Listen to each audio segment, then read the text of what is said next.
Good morning, everyone, and welcome to the Planning and Development Committee today, Tuesday, the 15th of December, 2020. Here we are again, holding it virtually. I think this is a process we're all beginning to know well. Before we start today, I'd like to take a moment to mention that as this is the final committee of 2020, I'm sure you're all aware of that, I would like to draw your attention to the work done by our amazing officers throughout what has been a very challenging year. Perth and Kinross were the first authority to utilise the virtual format and adapt it to ensure that business continued as normally as possible. I'm also very proud to say that Planning and Development was the first committee in Perth and Kinross to embrace this, and in doing so, development has continued across the area.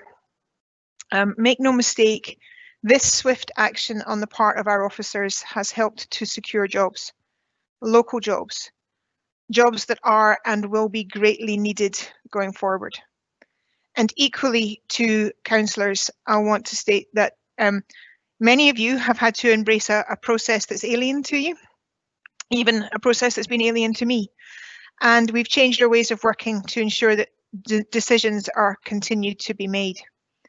This has been an exceptionally difficult year, but I would like to take a moment to express my gratitude not only to the planning and development team who have been amazing, but to all the IT gurus out there, to the management, and also to you fellow councillors, because for all the work that has been done, we have managed to continue under very trying circumstances. So I would also like to wish you a very Merry Christmas when it comes, and to hope for a very easier 2021. And now I'm going to go on to the proceedings for the day. So thank you for your indulgence there. I would like to introduce the top table. We have Mr.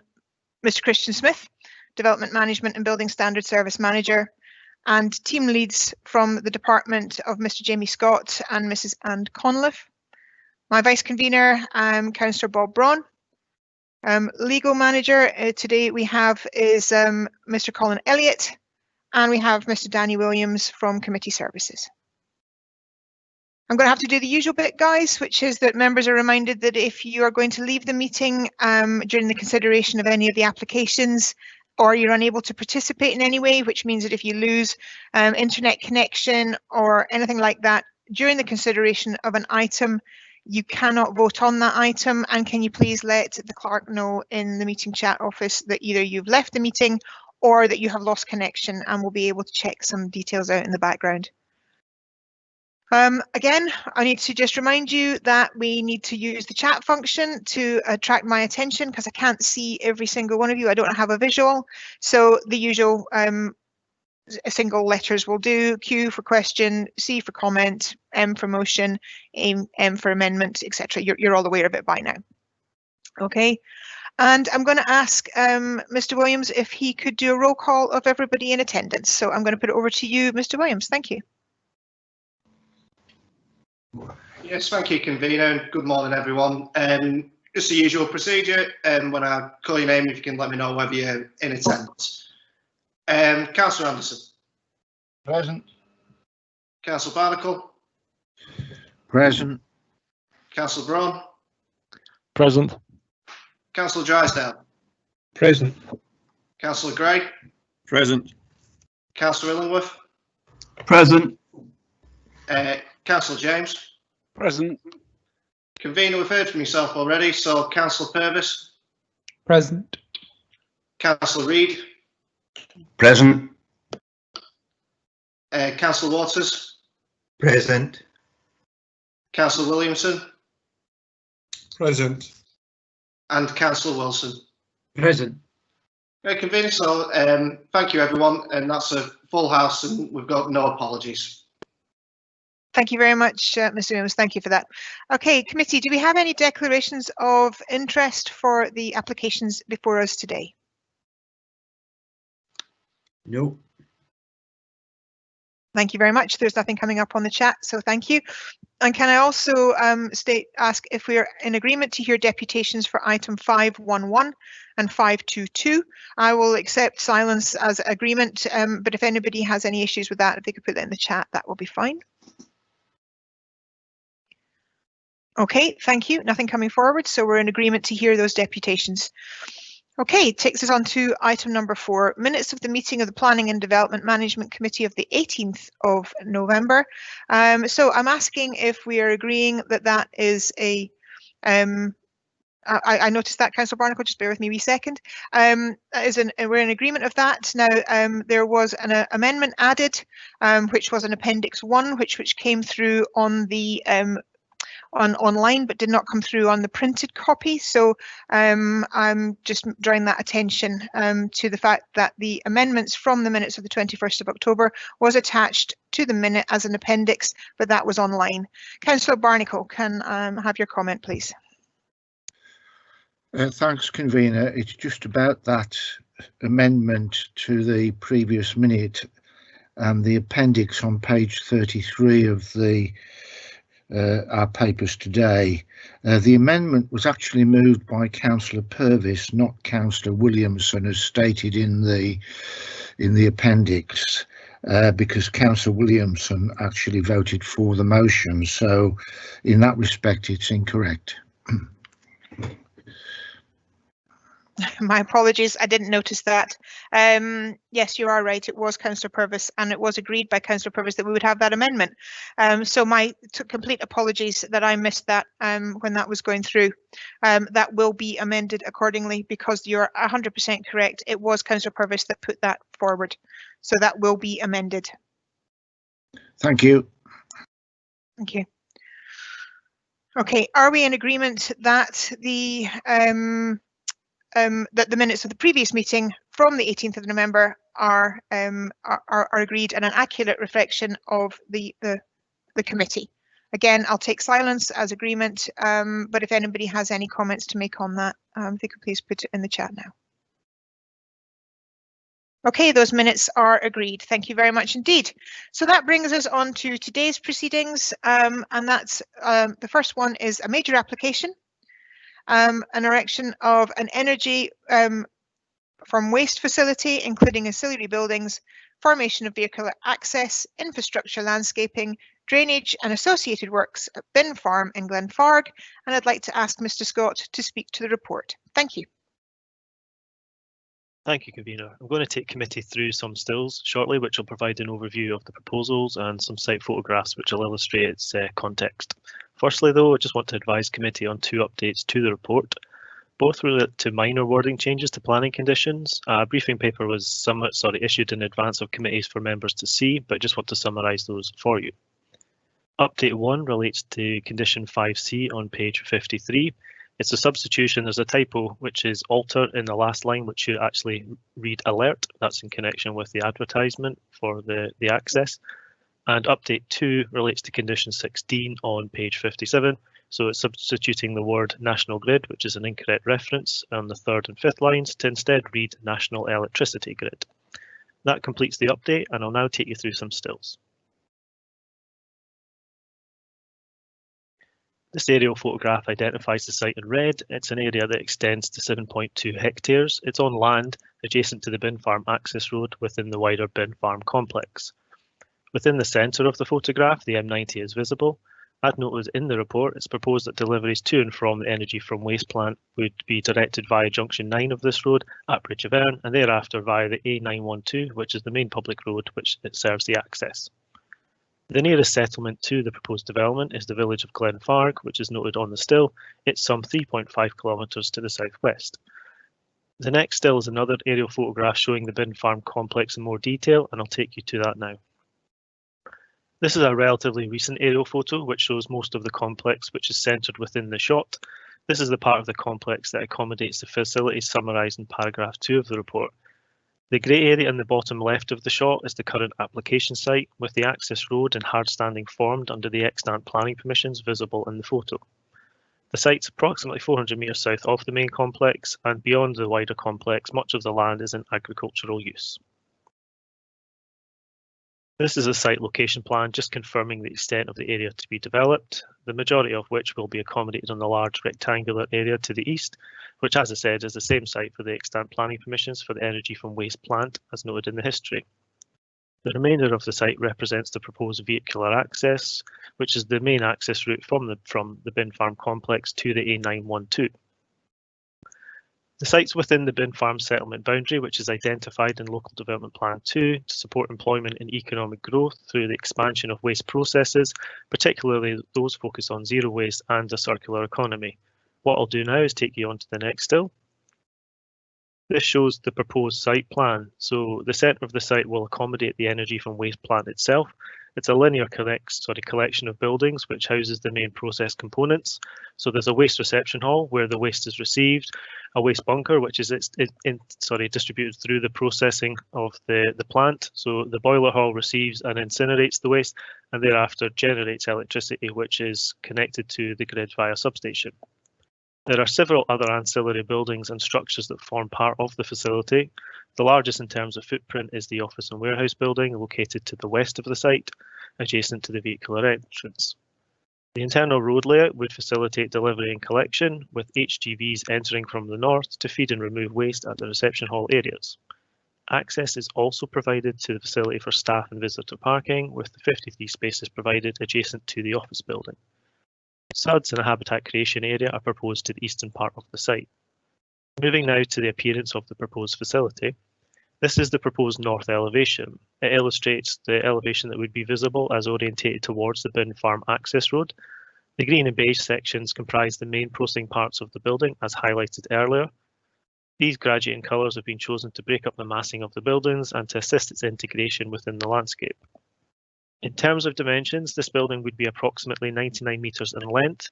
The width ranges from between 27 metres wide at the boiler hall to the west to 51 metres wide at the waste reception hall to the east.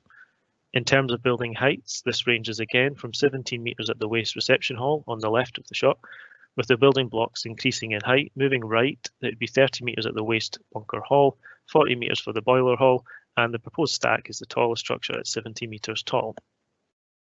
Beyond the stack and silos, the smaller building to the right are the office and warehouse buildings that I mentioned earlier.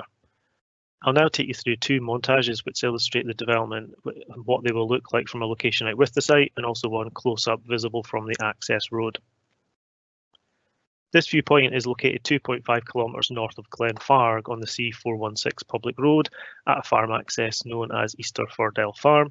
It's some 0.5 kilometres away from the N90, which is to the east. This view looks east-northeast towards bin and the proposed energy from waste plant. You can see it's probably just visible, obviously assisted by the arrow, within the centre of the shot. It sits nestled between Bin Hill and within the valley there at the bin burn. Taking now to this next view, this is on the access road to the bin farm complex, which is approximately 200 metres behind where the shot's taken. This represents the development's visibility in the immediate surroundings 1 year after completion. While the dimension and scale of the building means they're highly visible within its setting, the location within the bin burn valley means that the development sits lower than the topography of the surrounding landscape, with the exception of the stack, which would be visible from a wider context. Again, the external material and colours assist the integration, and in due course will provide, they'll be supported by further landscaping, which will help integrate the development within the surrounding landscape. That forms part of the planning conditions as part of the recommendation. Moving now back to the proposed site plan, and this concludes the Stills convener. Thank you, Mr. Scott, and thank you for the presentation. And I would like to invite Mr. Fraser. Can I ask if Mr. Fraser is available? I didn't see anyone pop up coming into the meeting. So is Mr. Fraser from the bin group? Hello. You're here. Hello, Mr. Fraser. Hello. Thank you very much indeed for joining us today. I'm going to pass you over to the vice convener who does the timing for me. So that's Councillor Braun. So I'm going to pass it straight on in what happens next. Thank you. Thank you. Good morning, Mr. Fraser. I'm assuming you can hear me all right. Yes, I can. Thank you. Yeah, right. Okay, you'll have 5 minutes to make your presentation, and I will interrupt you at the 4-minute mark to warn you only have 1 minute left to go. Obviously, I can't see you, so if you're happy with that, I will start the clock when I next hear you start to speak. Okay, thank you very much, Vice Convener, Thank you. and your committee for inviting me to speak on behalf of the bin group in support of our planning application. As has been mentioned, my name's Stuart Fraser. I am a Head of Compliance and Project Manager at the Bin Group. This is a very exciting project for our business, as if approved, it would help to secure our future as a waste management and recovery business through the changes that are coming for the industry in the next few years. I'm sure we all embrace recycling and waste avoidance as investment in our and our children's futures. However, we also all know that we have unavoidable residual waste that has to go for disposal. The need for a treatment option for this residual waste is becoming critical for our business and other waste producers within Perth and Kinross due to the forthcoming Scottish Government ban on the landfill of biodegradable waste, which comes in 2025. The only viable alternative to landfill for residual waste at the present time is energy from waste. This plant therefore creates an opportunity for the Bin Group to treat its own residual waste on site at Bin and to recover valuable low carbon energy in support of other local circular economy businesses.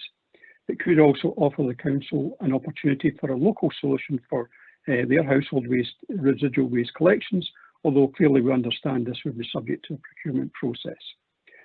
The proposed plant is small in UK terms, and we have conducted a thorough environmental impact assessment, which we believe demonstrates that the proposed scale, the location, etc., results in very low or insignificant impacts. We have conducted as best we can in this COVID world, extensive public consultation on the project, and we believe we have been able to answer local residents' questions. A key factor which I want to emphasise is the opportunity that this brings for the local economy.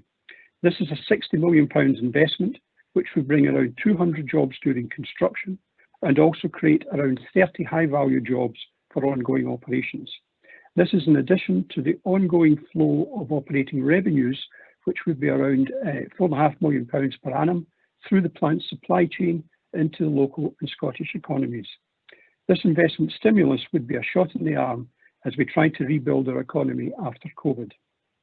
In conclusion, we believe this proposal represents a significant opportunity for both the Bin Group and the wider Perth and Kinross and Tayside areas, and we hope that your members will agree with this position, that you will accept your officer's recommendation and approve the proposal.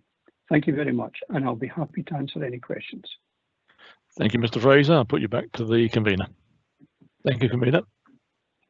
Thank you very much, Councillor Braun, and thank you, Mr. Fraser, for your presentation there. We do have a couple of questions coming forward, so thank you for allowing that. Councillor Barnacle, you're first, then followed, there's quite a few actually. Councillor Barnacle, then followed by Councillor Waters. Councillor Barnacle, if you could ask your question, please. Thanks, convener. Morning, Mr. Fraser. Good morning, I have one question. It's paragraph 54 of the report, which points out that should the facility get approval, it will have the ability to accommodate waste management for local authorities throughout Scotland. So I'm just wondering where Perth and Kinross sits in any preference for treatment or taking of waste in that overall concept. Will Perth and Kinross, as the host local authority, have any preference from yourselves? We would be delighted if Perth and Kinross wanted to use the facility, because the tonnage at 85,000 tonnes, Bin themselves have around 40,000 tonnes of residual waste at the moment, and I understand that Perth and Kinross have about 40,000 tonnes of residual waste as a council. So if you combine those two together, that would be the plant pretty much at capacity. So we would be absolutely delighted to have a discussion with the council and offer a solution for you, which would be local and avoid costly transport to further afield in Scotland. Thank you. Thank you. Councillor Waters. Thank you, convener. Good morning, Mr. Fraser. Good morning. Just a question on how this proposal fits in with your current operations with waste recycling. Especially interested in and I don't know if you have figures, but just the amount of recycling that you're currently getting that would now go to the incinerator, and just what percentage of waste do you envisage that will come in to the site that will be earmarked as zero waste, and how much will go to the incinerator and various other uses? Thanks. Okay, so just thinking through, I mentioned earlier that we currently put about 40,000 tonnes per annum of residual waste to either landfill or energy from waste, and that historically has been exported as refuse-derived fuel or solid recovered fuel, which goes to things like cement kilns in Europe. So we have quite a significant residual waste tonnage of our own at the present time, even after we've done all of our recycling activities. Our focus as a business is on recovery and recycling as much as we possibly can, and the disposal of residual waste is really only after we have extracted all possible value from the incoming waste. So in terms of the input to the facility, there would be our existing residual waste, for which we can't find another outlet at the moment, or sorry, we wouldn't have an outlet in the future once the ban comes in. And then there would be an opportunity for other businesses in the Perth and Kinross area, not currently collected by bin, to input their residual waste. So this is not intended to be detrimental in any way to recycling or recovery activities. It's meant to be complementary. So those other activities, recycling and recovery, take priority, and this facility would be there as the final treatment outlet for those materials that we can't economically recycle. I hope that answers your question. Thank you. Thank you very much. Councillor Anderson. Thank you, Convener. Mr. Fraser. Yes. Could you tell me, is this a bespoke built process plant that, or is it a standard and there's other ones built elsewhere? Because my concerns is keeping it going in the future if we were minded to grant permission, because obviously when it's brand new it'll do everything you want it to, but it'd be unfortunate if a while down the line if it wasn't so efficient. Yeah, so in answer to that question, it's not bespoke. What I didn't mention in my deputation at the start was that this project would be developed in partnership with a company called Iona Capital Limited, who are investors who look for sustainable infrastructure projects, and who act on behalf of organisations like pension funds. And the money for the £60 million would come through that investment process. Those investors are looking for security for the future, and they want to invest in processes and equipment that they know will stand the test of time.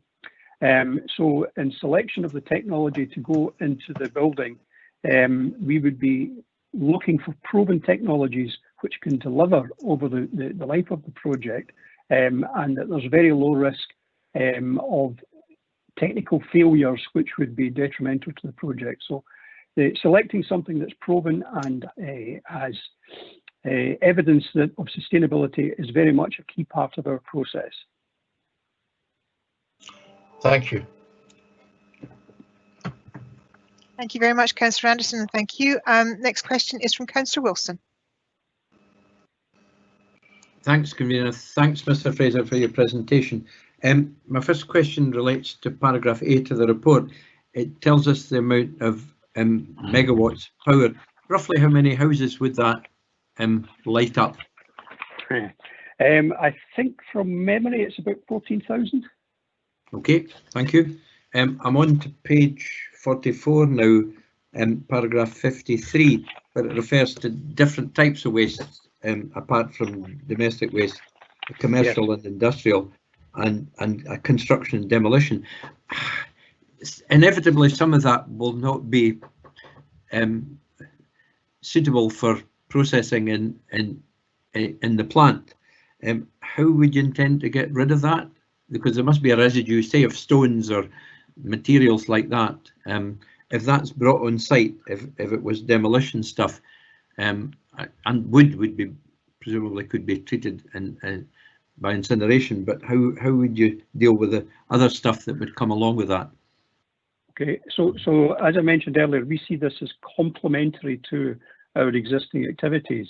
So if you think of construction and demolition wastes, which may come in as a mixed load to the bin farm at the present time, we would process that through our materials recovery facility, and we would extract all of the wood, the paper, the cardboard, the stones, the brick, etc., the things that would not burn. And it would only be the materials that weren't suitable for recycling that would be sent down the hill to the energy from waste facility.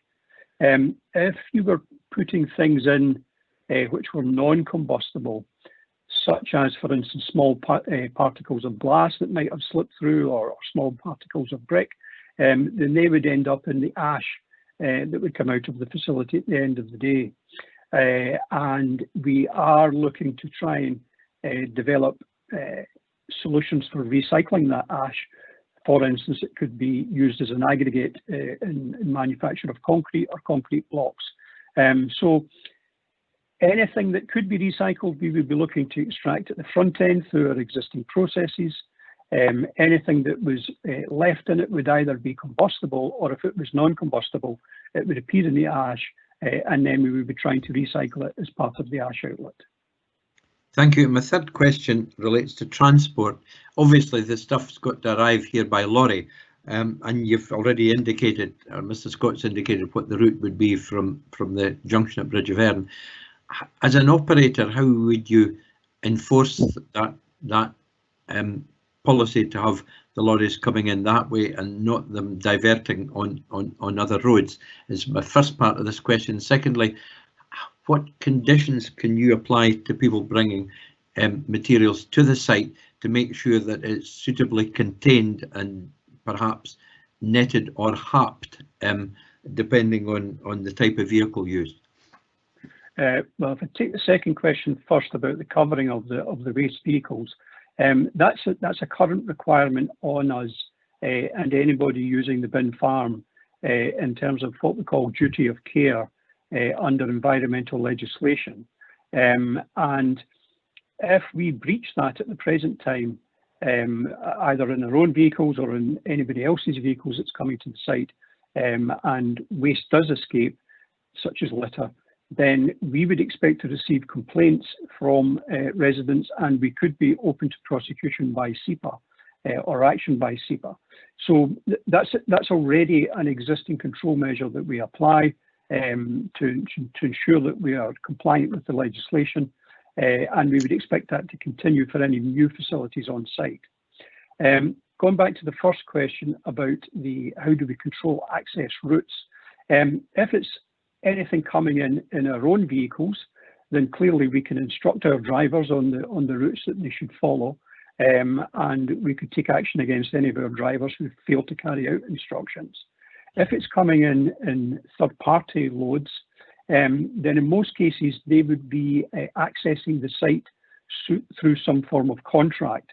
So we would be able to enforce that through the terms of the contract. So in the agreement to accept that waste, we would be writing in particulars about what routes they should follow, what site rules they should follow when they arrive on site, and if a company or a particular driver from another business was failing to follow the rules, then we can take action through that contract to request either that driver is either is disciplined or is removed from the service, or indeed we could terminate a contract if it was sufficiently severe.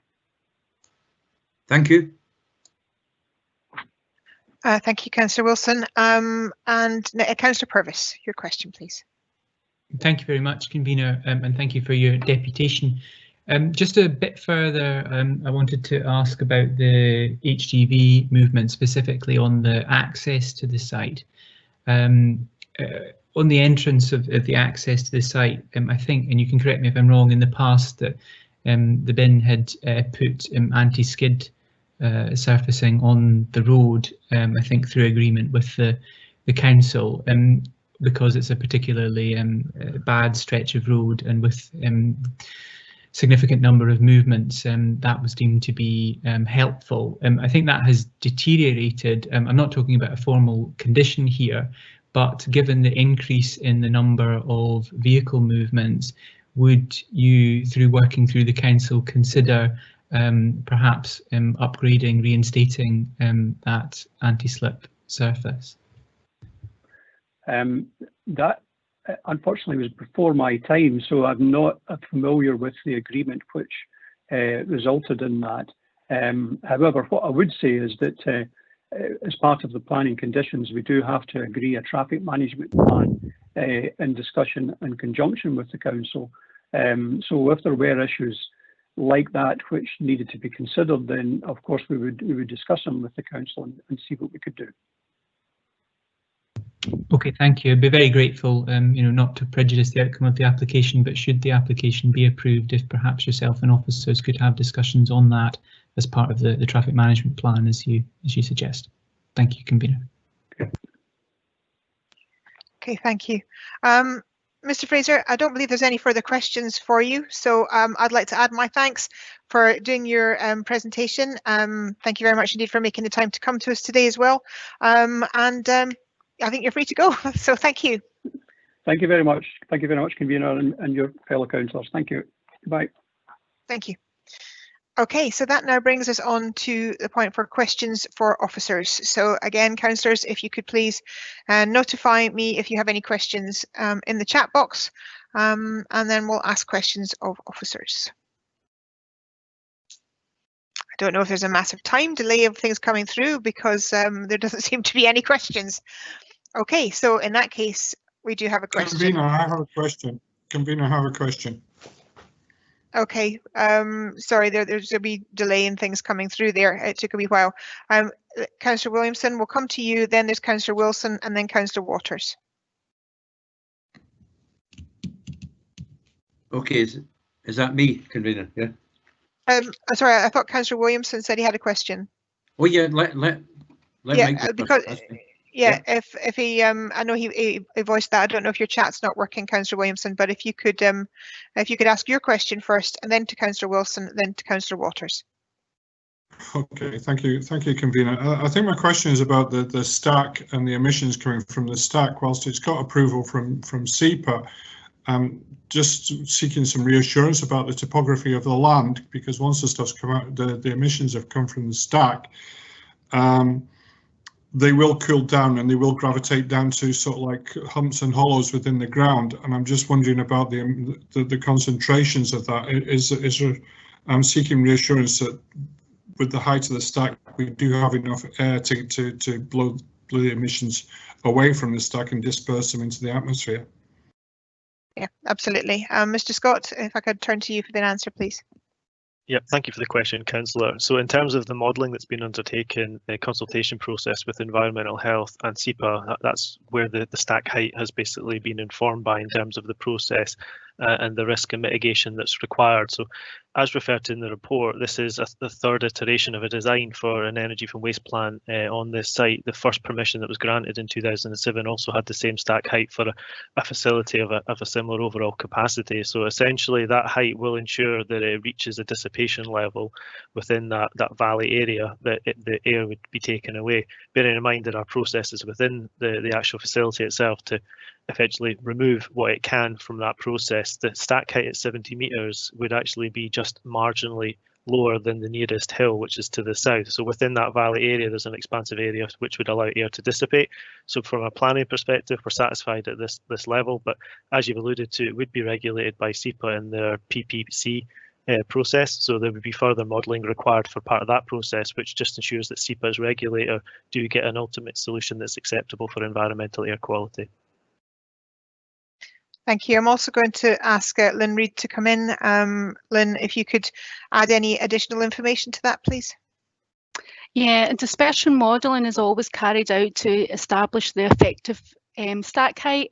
So that looks at the topography, the height of buildings 5 times the stack height in the area. And then the dispersion modelling looks at weather as well for over, usually it's 5 years weather conditions that they take for the area, also the background. And from that, the effective stack height is calculated.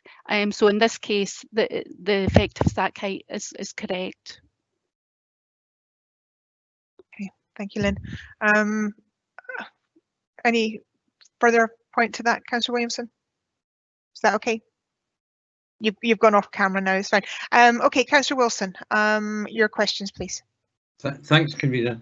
To some degree, a follow-up to that, and on page 46, air quality and para 67, and Councillor Williamson referred to this earlier on. It's really a question to ask if that paragraph, we're relying on the PPC permitting process and SEPA, is that sufficient, or do we need a condition, as my first question, or should we have a condition to enforce SEPA do the enforcement? I suppose I'm asking. Yeah. Thank you for the. Yeah, no, thank you for that question. We'll take that one first and foremost. We'll bring in Mr. Scott, and then again, if Lynn's got anything to add after Jamie's said his answer, that would be great. Mr. Scott. Yeah, thank you, Councillor Wilson and Convener. So essentially, we're looking at a planning situation for the land use in that location. So we've got a certain level, obviously, within development plan policy for seeking compliance within Perth and Ross for air modelling, air quality, etc. But recognising the fact that the regulator is not us and it is SEPA, it is appropriate for us to pass the initial assessment in terms of the principles being acceptable, which is the level we've reached. SEPA have indicated in their consultation response that there would be possibly further modelling, as Mrs. Reid referred to earlier, in terms of their consenting process. That is just the appropriate process for planning, does not regulate this, so it would be natural for SEPA to leave it. So it wouldn't be necessary to have any planning conditions, because that would duplicate the regulatory function of SEPA in that regard. So in operating this development, they would have to comply with any planning permissions we propose, and then any conditions that are attached to any consent granted by SEPA. Mrs. Reid, do you have anything to add to that? You can shake your head if you want, because I can see you. No, okay. Councillor Wilson, does that answer the question? That answers that one, and the next one is on the same page, Convener, and will be even briefer. Para 40, again, this is relating to odour and air quality. And again, this is proposed that we use the PPC permitting process. I'm assuming that Mr. Scott's answer might be the same, but I'll let him make it anyway. Over to you, Mr. Scott. Thank you. Ditto. It would be the same. It's the exact same approach. Thank you. Okay. Thank you. Thank you, Councillor Wilson. Councillor Waters, sorry, I believe you're next. Your question, please. Thank you, Convener. And just regarding the needs and requirement for a facility like this, Mr. Fraser gave quite a good response to that on the residual waste, and that basically our requirements and commitments to the ethos of a zero waste policy, which really as a society is where we want to be. I'd quite like to understand a bit about two kind of questions in relation to this. One, is there any other energy to waste sites in the locality? And two, and just without obviously, as has been stated, any requirement for Perth and Kinross to use this site, or any need, we'd have to go through a procurement procedure. But just in relation to our waste, so I can understand the need a wee bit better, what our residual waste that we create as a council, how is that currently processed, and where is it being processed? Thank you. Okay, thank you for that. I think that the first part will fall to Mrs. Reid. Hopefully you can answer the first bit. I'm not sure. Yeah, we'll go to that first. Thank you. Sorry, can you repeat the question exactly what it is he's looking for? You know, there is other energy for waste plants throughout the UK that are regulated. So I'm not really quite sure what your question is. Sorry, I can't hear you. Sorry, what I'm trying to understand is where my current belief, and correct me if I'm wrong, but as an example, purely an example, waste from Perth and Kinross is sent down to Northumberland. From an environmental perspective, it's this residual waste that we can't put into a zero waste policy or get into a circular economy. Is sent down to Northumberland, and that's quite a long journey to go down. And as Mr. Fraser said, a lot of the current residual waste is sent across to Europe to brick kilns and various other facilities like that. And you know, from an environmental perspective, or as far as our environmental obligations are concerned, shipping our waste halfway around the world, or certainly significant distances, is not a good environmental policy as such. And what I'm trying to understand is what is happening. Are there other options within the locality for processing waste, or are we short on it from a Scottish or from a locality around Perth and Kinross? And secondly, is the need to have some facilities like that in relation to, just as an example, to our waste our residual waste that we are processing as a council, which I feel is relevant in understanding the requirement for this site. Okay. Yeah. Lynn, I think the first question is: Are there others similar to this in the locality? And then we'll need to try and work out if we can get the second part. But I think Mr. Scott can answer. So I think that's the first question. Not in the Perth and Kinross. My understanding is I don't think there is any other sites, but there is in the UK. Yeah, so of course, you know, if a site like this is more local, and our local waste going there, then our carbon footprint would definitely be reduced. That's all I can say. I really don't know. I'm not part of the waste team, so I don't really know. I'm more from a pollution side. So. Yeah, thank you. I think, and I'm sorry to come in as convener here at Councillor Waters, but how we currently do stuff would be from a sort of environment rather than a planning perspective. So there's a few issues I think going on as to what's relevant to this application. I know we all like to seem to get a little bit of extra information, but we have an application forward for a site, for a development that's in a site in Perth and Kinross, and it's gone through a planning process. And from a planning perspective, it meets all the requirements that we have. So I'm not sure if there's any. What I'm trying to say is I'm not sure there's anyone from officers that's on the call who can comment securely about what our current process is, how we currently move our waste around, and whether this is needed. Does that make sense? Yeah, I thought it would have been relevant on the need or require. Sorry, yeah, I thought it would have been relevant on the need or requirement for such an application, and certainly for the increase of the size. I thought it would have been quite within our remit to question the need for it. I'm not stating that we shouldn't question it. I'm just not sure if we've got people here, but I'll pass it over to Mr. Scott and to Mr. Smith if needed, to see if we can give you some clarity on the question you've asked for. Thank you, Convener. Thank you for the question. I think in terms of need, paragraphs 53 to 55 obviously express how the need has arrived. There is essentially an opportunity in the market that this proposal is seeking to fill. So the Scottish Government Zero Waste Plan and our own development plan policies do seek to have waste infrastructure that can allow for a zero and low waste economy. So the developer here is proposing a scheme that would actually seek to fulfil that. So the applicant in the deputation highlighted that almost 50% of the waste can be supplied from within the bin farm complex. So that in itself is a good evidence and demonstrator that the demand is there for the facility. As to where the remaining amount of capacity within the 85,000 tonnes come from, that's obviously open to contracting and procurement processes. So they may have other waste generators they can seek, which may or may not include the council, but the council's approach to procurement and waste is completely separate to what we'd be considering here as planning application. But suffice to say, there would appear to be potential capacity, but that's not what we're looking at today.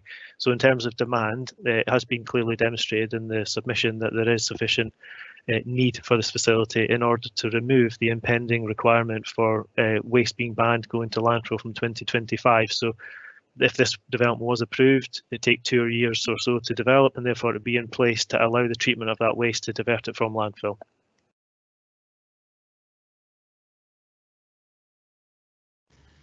And I know it's a comment that there may be somebody from waste who may be able to comment. Yeah, I'm just trying to get her invited in. Yeah, I would appreciate that. Thank you.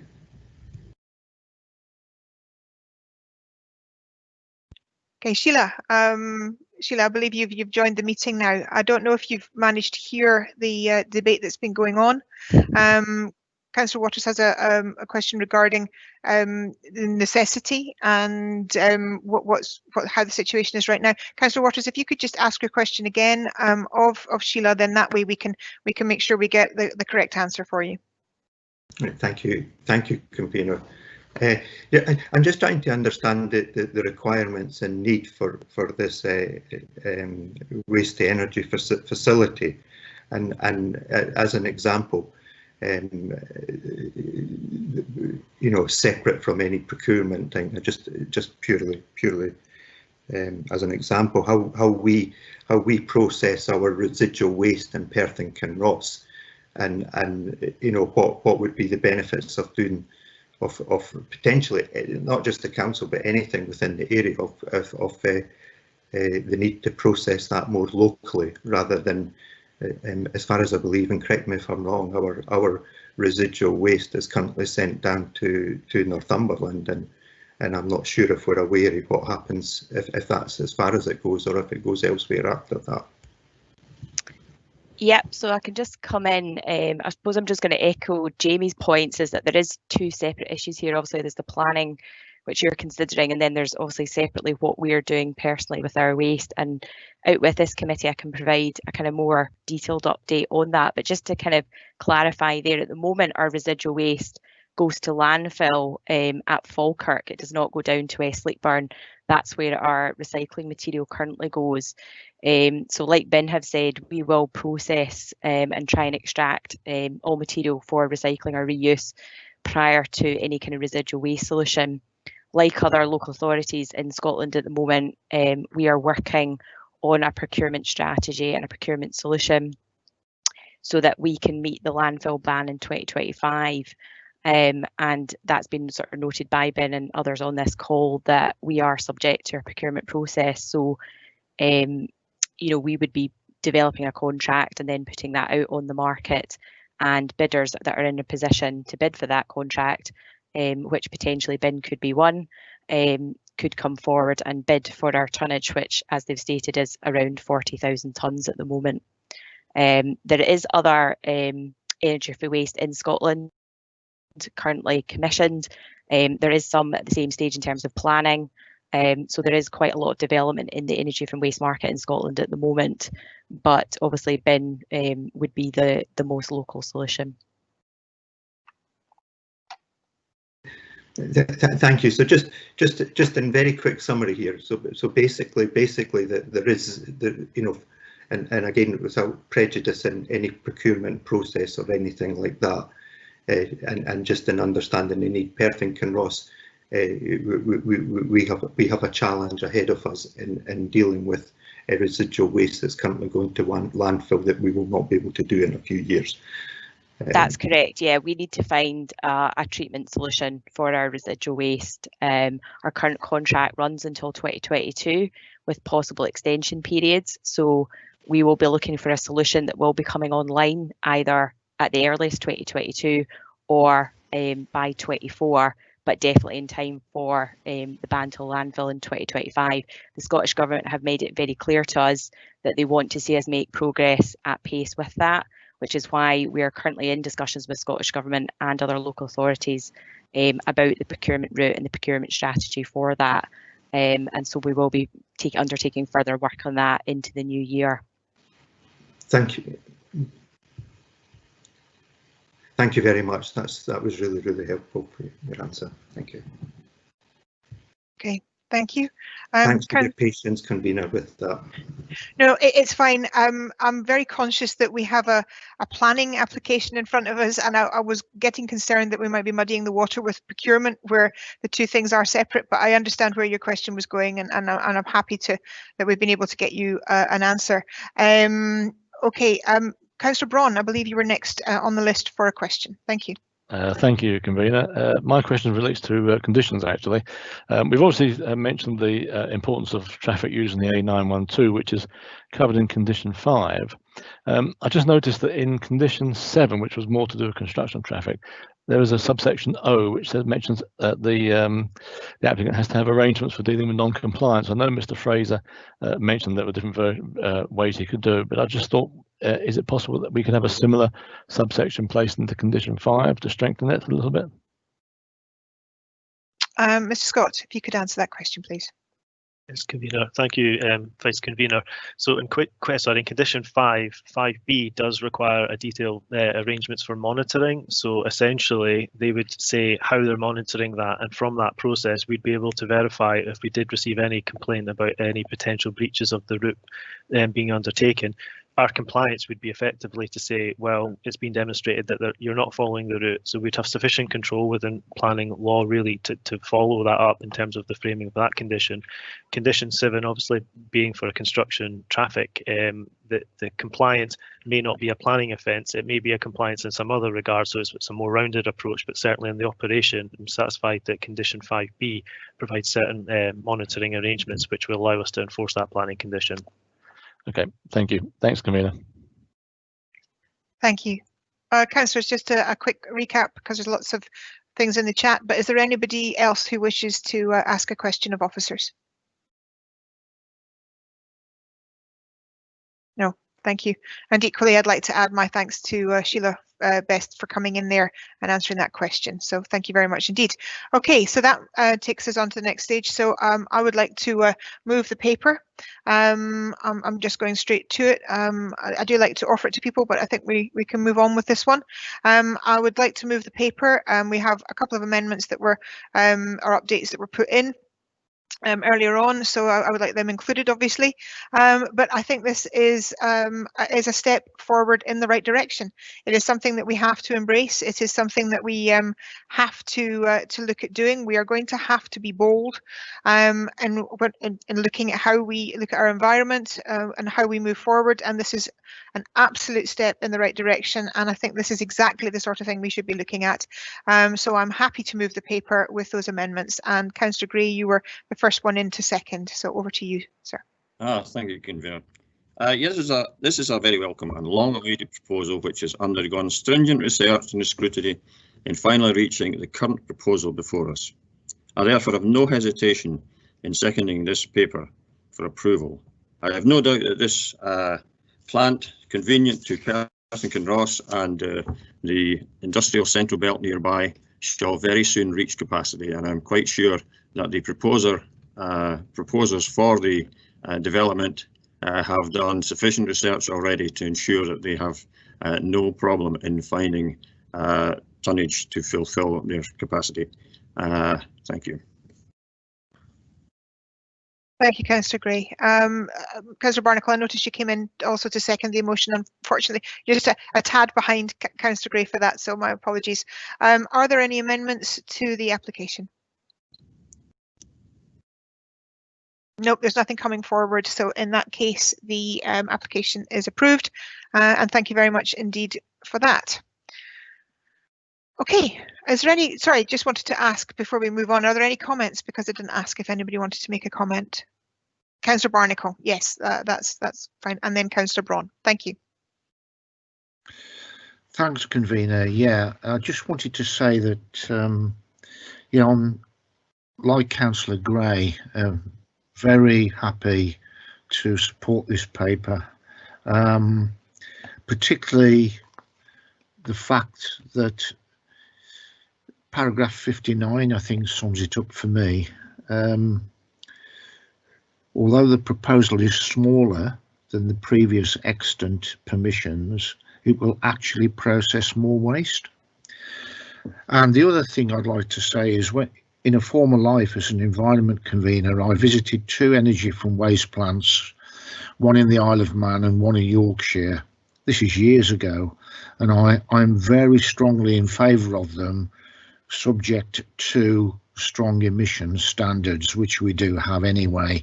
So the fact that we're getting a local facility that obviously we can access is really good news as far as I'm concerned. Thank you. Thank you, Councillor Barnacle. Councillor Braun.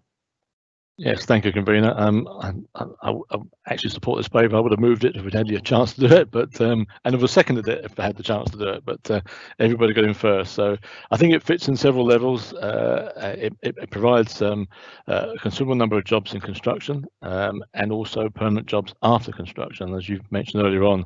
That they are going to be in short supply, and I think they are needed in the area. It's a local facility, which will obviously save transport. It provides a reduction in greenhouse emissions, a considerable amount from what the figures are in this paper, and it generates electricity, a considerable amount of electricity. I think Mr. Fraser said something in the line of being able to power 14,000 homes, which I think is a marvellous byproduct of it. So I think, as I say, it fits in several ways, and I would be happy to support it and would support it and do. Thank you. Thank you very much indeed. There are no more comments, so we can now move on to the next item of business. Okay. Yes, Councillor Anderson, I do believe that you're not good, so certainly, sir. Thank you very much indeed for your attendance this morning. Okay, so that brings us on to the next application, which is an erection of 29 dwelling houses, 5 garages and associated works, revised design and change of house type for plots 27 to 30, 36, 43, 82, 89, 107, 109, 120, 121 to 129, 130 to 137 and 139 at land south of Benetton Road in Auchterarder. And I would like to speak, like Mr. Smith to speak to the report. Thank you. Thank you, convener, and I do appreciate that the description given there maybe makes this perhaps more complex than it is. So I'll give a brief description. This application effectively seeks permission to develop different houses on 29 plots associated to a planning permission for 116 houses that was approved in February 2019. Those plots are spread across this wider development, and the initial images that I'll show now seek to illustrate that. So moving to the first slide. This first image is a recent satellite picture with the area subject of the application highlighted in red, but also showing much of the development already undertaken around Benton Road. You will note that the shape of the site stems from its focus along the route of the roads that will provide access, with the expanded areas reflecting the relevant plots that are spread throughout.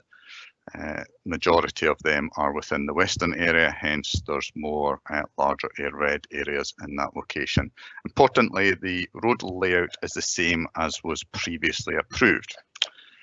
The next slide is a more detailed architectural drawing which further demonstrates that the proposals focus on individual plots within a wider approved development. The relationship with properties accessed off the fuse would see the houses no closer than they were previously, and largely with separation distances in excess of other approved plots.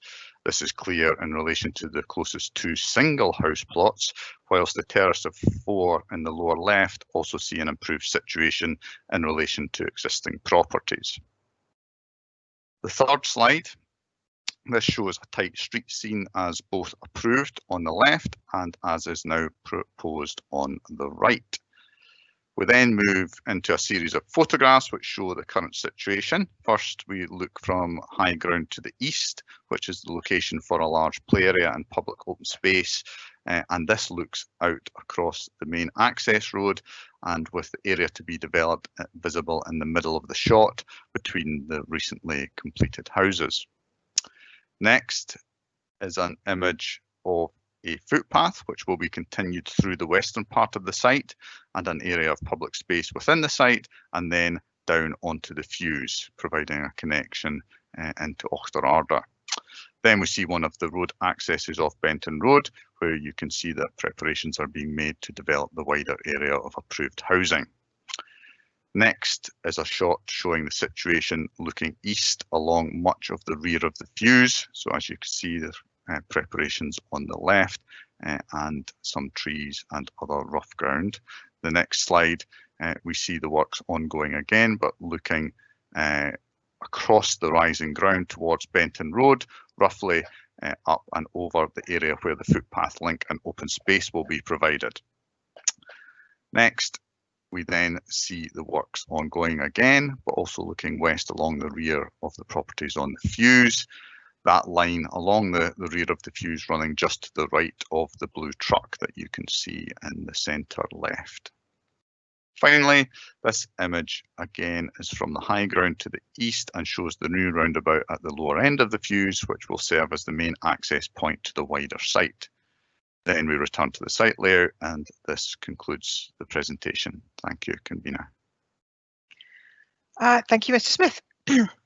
Okay, so I'll open up to questions. So do we have any questions for officers regarding the application?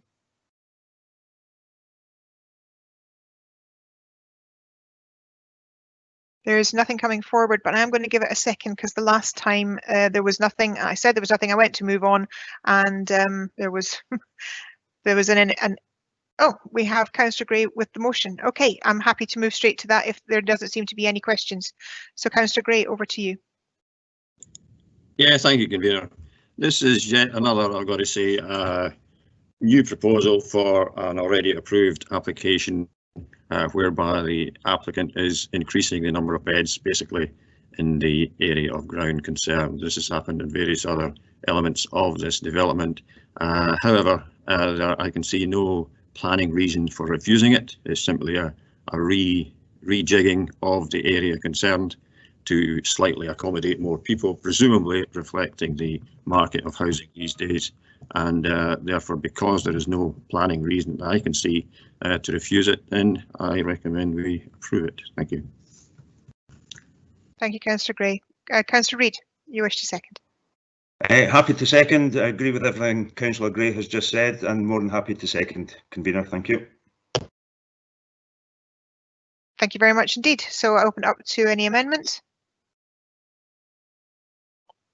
There are no amendments, so that in that case the application is approved, and I allow councillors to make any comments that they may have.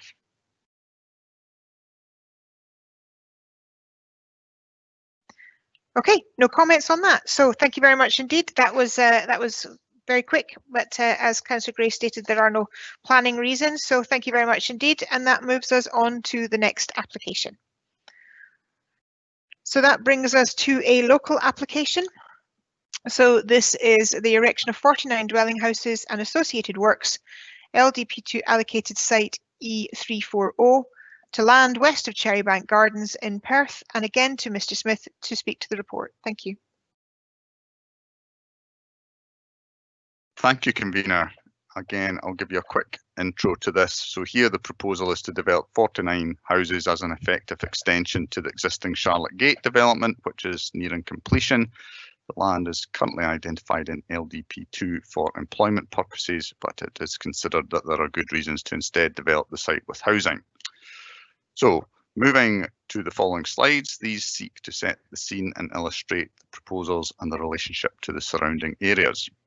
The first image is recent satellite imagery with the area subject of, well, it's not particularly recent satellite imagery because it's not showing Charlotte Gate there actually, but the area subject of the application is highlighted in red.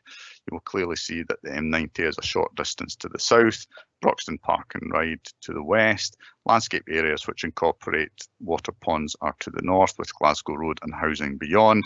Then to the east, although not visible on the older image, is the existing Charlotte Gate development from which access would be taken. The second slide, and this is a little bit more recent, again is an aerial shot with the site highlighted by the rectangular red box and parts of Charlotte Gate visible in the far right. The framing of Perth by the trunk road network is clear from the image. Next, we move to a detailed architectural drawing showing the proposed layout in relationship with the wider housing development to the east. You will also see the extent of landscaping which encloses much of the site other than at the point of the access. We then move to an enlarged image of the layout, setting out the individual plots, topography around the site, and also showing the proposed link to a footpath along the southern area between the development and the M90. Then we now have some photos which reflect the recent position. First, we have a view looking west from the south side of the existing Charlotte Gate development across the site and towards the park and ride, with parked vehicles visible in the middle of the shot.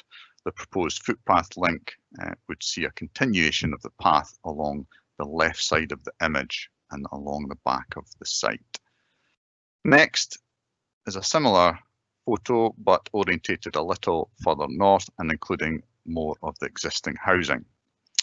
Then we see an image taken from the point from which access would be taken, so that would be a continuation of this road. We then see a view from across Glasgow Road looking up towards the site with the red roofs of Charlotte Gate evident. Next is a street scene within Charlotte Gate with the similar house types quite clearly illustrated there. Then we return to the site layout, and this concludes the presentation. Thank you, Convener. Thank you, Mr. Smith.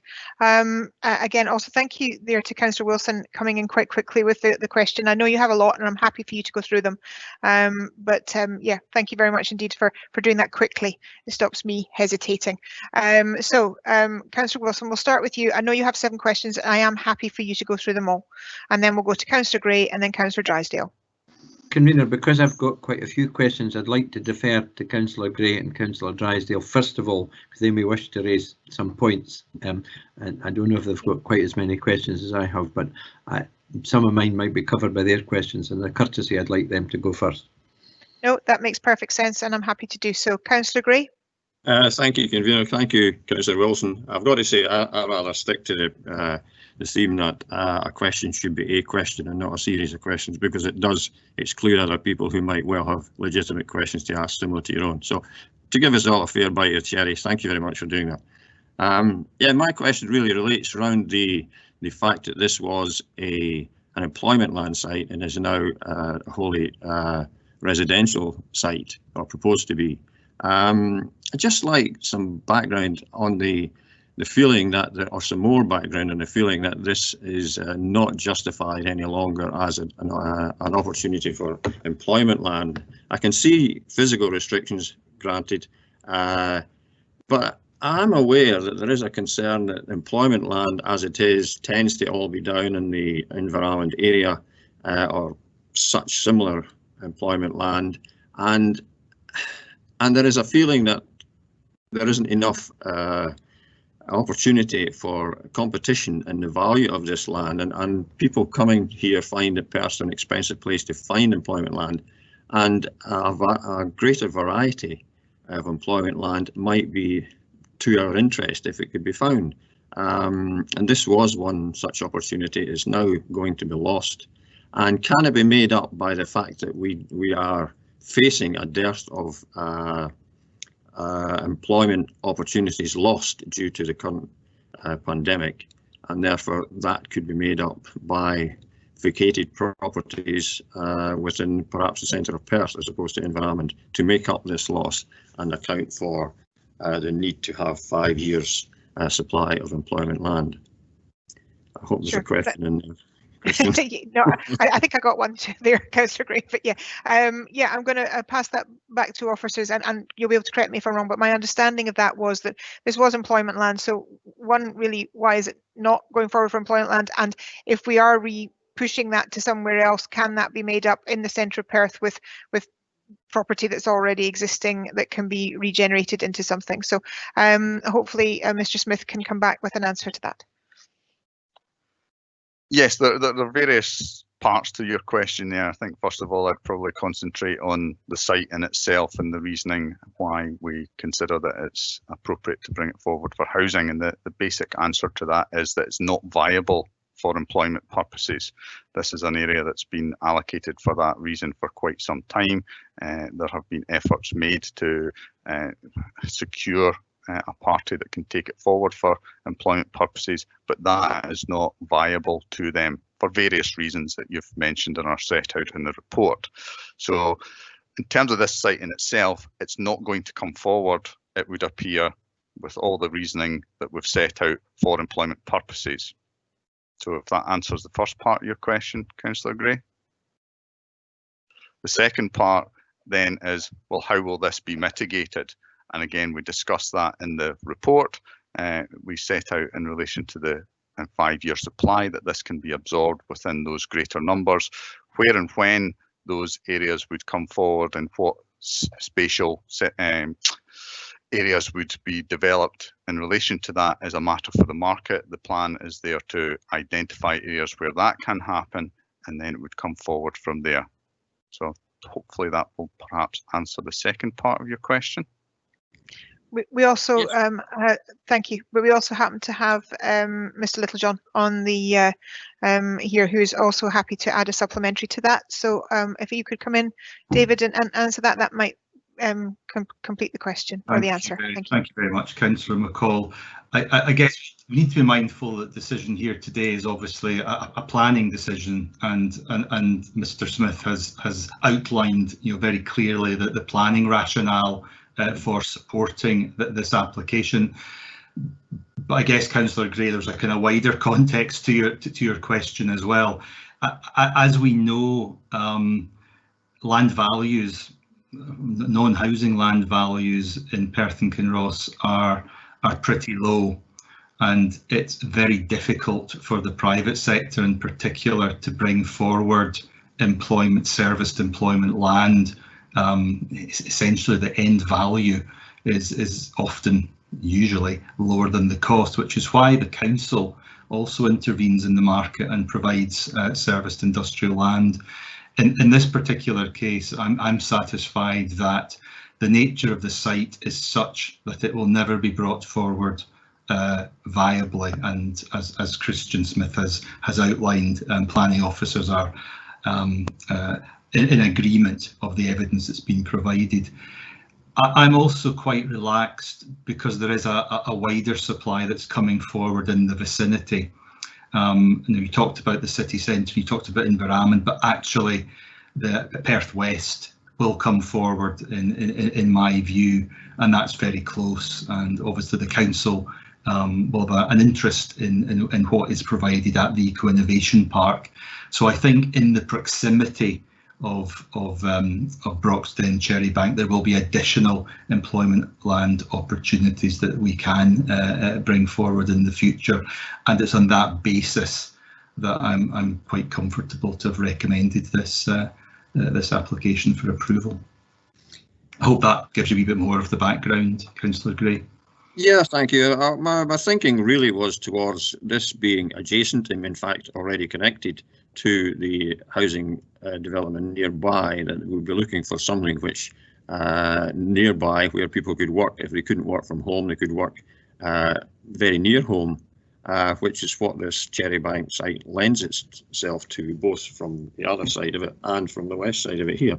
However, I do accept the planning issue. Is this fit for housing? It is. Is it not so fit for employment? Yes, that's the case. It should have been perhaps identified quite some time ago, I dare say, as not the best place to put employment land so closed in as it is. Anyway, thank you both for contributions. That does answer the question. Yes, thank you. Thank you, Mr. Littlejohn, and thank you for the question, Councillor Gray. And that moves us on to the question from Councillor Drysdale. Thank you, convener, and thank you, Mr. Smith, for your report. I want to ask a question regarding the potential for flooding. In August this year, obviously, significant flooding events occurred in the city centre, which is obviously downstream from the development site. I notice in the accompanying papers to this application today, first of all, the original objections from the council's own officers earlier in the year, and also an earlier objection from SEPA, which has recently been removed. However, first of all, in SEPA's comments when they withdrew their objection, they did indicate, if I can just find the sentence here, that I'll summarise, but the proposed measures may not mitigate the residual flood risk entirely. That's a direct quote. And I also note from the consultant's Kaya's report on to the developer Bellway in 2015 that they too,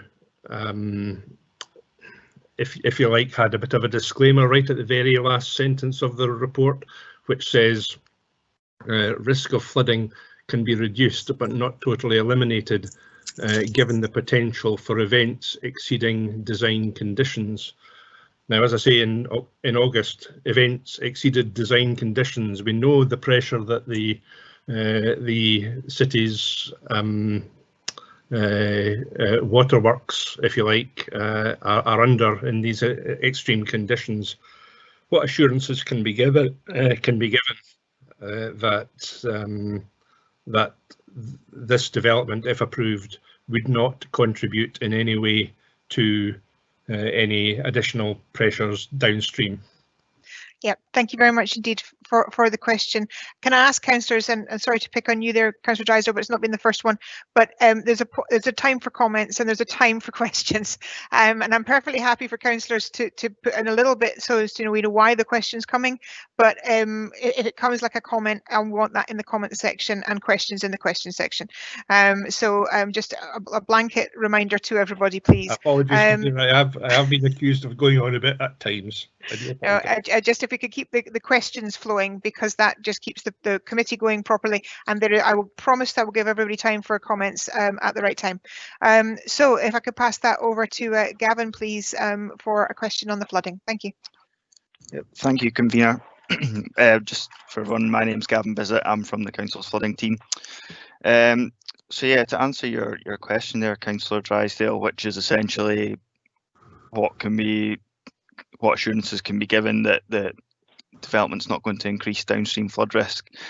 There's certainly no dispute that there is significant flood risk within the Craigie Burn and Scowring Burn catchment, which this development sits. And as you highlighted, there was significant flooding in August.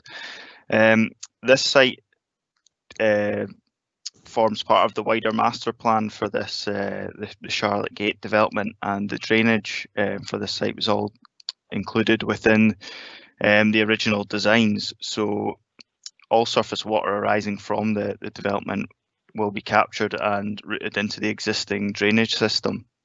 This has already got agreed discharge rates, and there is capacity within the system to take this. So therefore, there's actually going to be no difference to the current situation in terms of what's being discharged from the suds ponds downstream.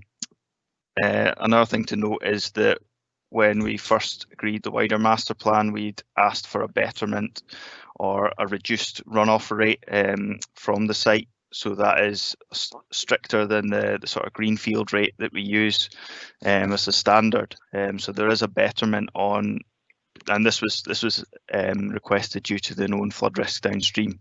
So there is a betterment on the sort of undeveloped situation for the wider site. So therefore, approving this site will actually result in no change to what's coming downstream from the SUDS ponds. Again, you also highlighted that designs can be exceeded, and that's basically what's been covered by the SEPA and Kaya's comments in their FRA.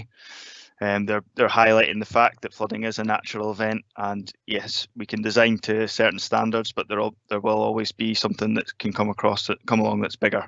Unfortunately, the event that we had in August was certainly on that upper scale of the design standards for the attenuation ponds and things, but we had no issues from them, so that was good to know. But yeah, we can't say there'll never be flooding due to it being a natural event, as I've just said, but we're comfortable with the design that it meets our standards. Thank you for that answer, which was just about as long as my question. But if I may just ask a brief supplementary, which you mentioned Greenfield runoff rates. Now, I'm obviously not a hydrologist, I'm just a humble councillor. Reference was made in, I think it was in one of the council officers' proposed conditions, if you like, back in June when he was writing to the planning team, that there should be a 50% Greenfield runoff rate.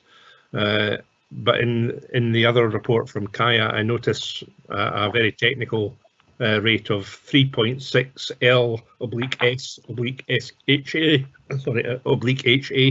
and I'm just wondering, can you clarify what the position is on Greenfield runoff rate? Yes, so the discharge rate for the SUDS ponds was set back with the master plan, where they calculated for the whole site, and basically that was agreed. So they calculated the rate, and then they worked to sort of improve that essentially. So we got some further information from the consultant on a previous application, and the wider site, including this development, which is coming forward today, there is a betterment on discharge rates in various sort of return events, and we can quantify that as being 32% better in the 130-year event and a 77% betterment in the 200-year event. Now, I would highlight that the Greenfield runoff rate is a sort of standard sort of term. It's a theoretical, basically it's a way of identifying how much runoff can be produced from a site.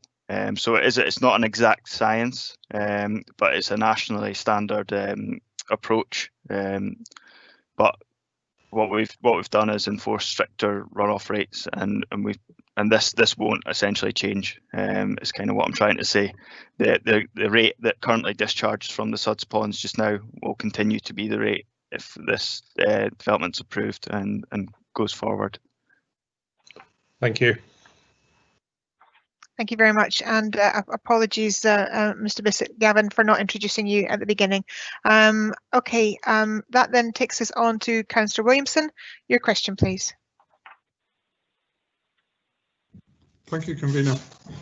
My question is really about the road traffic issues. It seems that all the traffic is now being directed through Charlotte Gate. I was wondering why we've approved this rather than take a junction straight down onto the Glasgow Road, or alternatively through the Park and Ride site to try and get access, just to try and alleviate the pressure of traffic going through Charlotte Gate. Thank you. Yes, that will be Lachlan, I do believe. Yep, Lachlan McLean. Yep, there you are. Okay, thank you, Lachlan, if you wouldn't mind coming in. Thank you. Thank you, convener. The infrastructure that's been put in place already at the Charlotte Gate is sufficient to accommodate the traffic that we're anticipating from these dwelling houses. We've got quite a significant signalised junction that's been placed onto the Glasgow Road directly into the development, and we've also got the signalised junction down at the bottom of Necessity Brae. So we do have two fairly significant junctions for the development there. So I would see that there would be sufficient capacity within these junctions to cope with any additional traffic from these dwelling houses. Thank you. And Mr. Smith, you have you've got extra information on what would happen if we went north. So if you wouldn't mind explaining that, please, too. Yes, obviously, Mr. McLean has explained that there is capacity to accommodate the access proposed, but just wanting to clarify that the ability to go north is compromised by the landform and the fact that there are the flood scheme related ponds, etc. in there, and any solution, nothing is impossible in engineering terms, but any solution would be highly complex, visual impact and costly. The cost of it would be significant, and we don't feel that any of that's necessary. Thank you. Could I come back, Convener? Yes, Councillor Williamson, certainly. Yeah, my question is roundabout. Well, if if we're trying to encourage people to, children to come out to play, just with the increased volumes of traffic, they will potentially be ending up on the street. So I was just trying to wonder how we can just reduce that. I understand the junctions may be adequate per se, but it was just to try and take the traffic away from the main bulk of the development.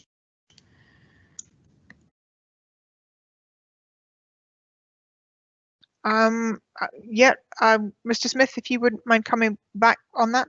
Yeah, the design is in line with designing streets and is able to accommodate, footpaths, shared surfaces, etc., etc. So we're comfortable with the design of the streets here and the loading that would result on the existing point of access from the junction all the way up through the development to where we enter into this site.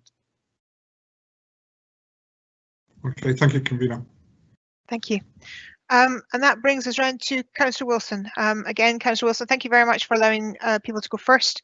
I don't know if that reduces your questions down, but over to you. Well, it gives me some interesting follow-up, Convener, and I think 1.5 of my questions have already been dealt with.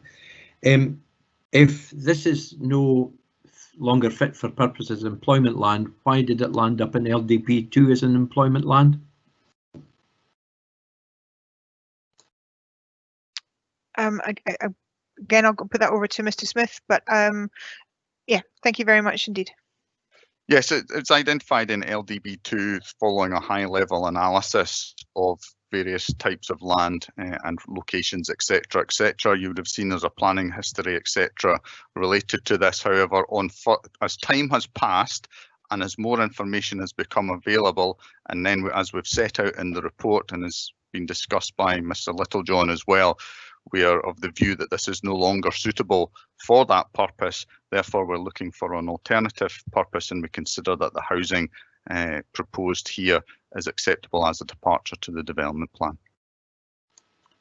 Thank you. Following on from Councillor Williamson's useful question about traffic, if the road that was designed previously and access to employment land for presumably heavier vehicles was fit for purpose, why is it no longer fit for purpose for a road for domestic traffic?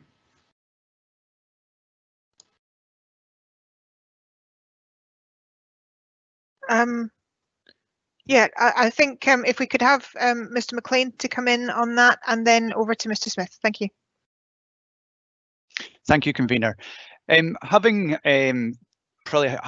commercial traffic going through a residential development isn't really a suitable option, whereas we now have residential properties where we will probably see a number of vehicles passing other residential properties.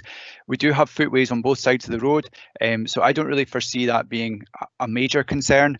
We have two access or egress points from the site itself, one onto the Glasgow Road and one onto Necessity Brae as well, so the traffic can distribute through there. Had it potentially been a commercial site, as you say, we would have commercial vehicles going past residential dwellings. I wouldn't foresee that being a good situation. I mean, whereas we now have residential, which is going to be probably more cars going past, which residents are going to expect anyway. So I don't really foresee that being a major issue. With respect, convener, that didn't answer my question. I'll repeat my question, and that was, given that there was to be a separate access road here for access on commercial vehicles to employment land, and that was acceptable at the time, and the flood points haven't moved, the topography hasn't moved, why is it now unacceptable not to have a road, an access road for domestic, mainly domestic traffic? That was, I think, the point that Councillor Williamson was making.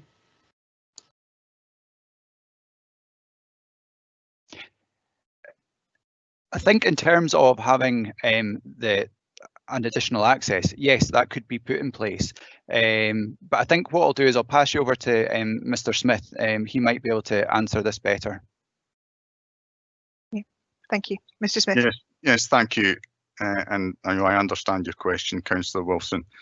Going back to what I answered just previously there, and I think in the report as well, it's indicated that the intention was that access to the employment site would be taken from the north, and that would have to be investigated. As I indicated, further investigations, and as time has passed, that has been found not to be viable, and is one of the reasons why we are suggesting and accepting that housing is appropriate and can be accessed through the existing routing of the road off Glasgow Road, and there is not a necessity to take access from the north. However, it was the intention that access to the employment use should be taken from the north, but as we've discussed before, that is no longer considered necessary for this application, neither was it viable. Okay, thank you, Mr. Smith. Okay. Councillor Wilson. Thank you. I think I want to just move on then from the employment land issues and the site constraints points. I'll move on to the flooding issue, which I'm grateful to Councillor Drysdale for asking questions on that, and also for his looking at the detail of that. Given the frequency of recent flooding events, are we satisfied that all of the necessary mitigation measures have been included, especially since the flood ponds, which we see just beyond the map that we've got, convener, in fact, I understand overtopped on the 11th and 12th of August? Mr. Bissett, could you come in on that? Are we satisfied that?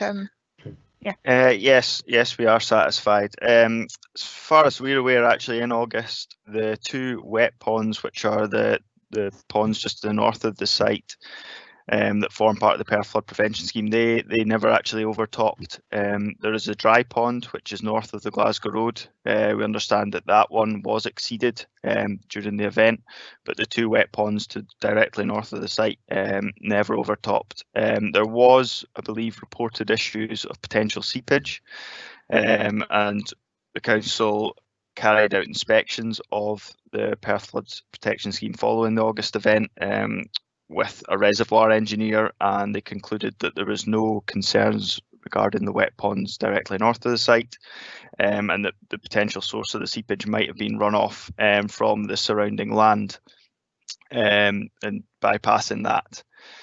Now, the potential with the site to be developed then results in that area having a controlled positive drainage system in place, which will actually improve the flow of water or reduce it towards the Perth Flood Prevention Scheme ponds and route it into the existing and designed for drainage system, and therefore we're content that the site will not increase flood risk downstream. A follow-up, Councillor Wilson. Convener. Yes. Are officers aware that on the 3rd of October, I don't want to end it in a debate about the events of 11th or 12th of August. I'll save that to the comment section, Convener. But on the 3rd of October, the 2 flood ponds or areas in the immediate vicinity were seeping onto the Glasgow Road, seepage, which was to the extent that traffic had practically to slow down because of the 2 to 3 inches of water flowing onto the Glasgow Road. Yep, just in response to that was what instigated a further inspection by the reservoir engineer, who indicated that there was no concerns or damage to the wet ponds of the flood protection scheme.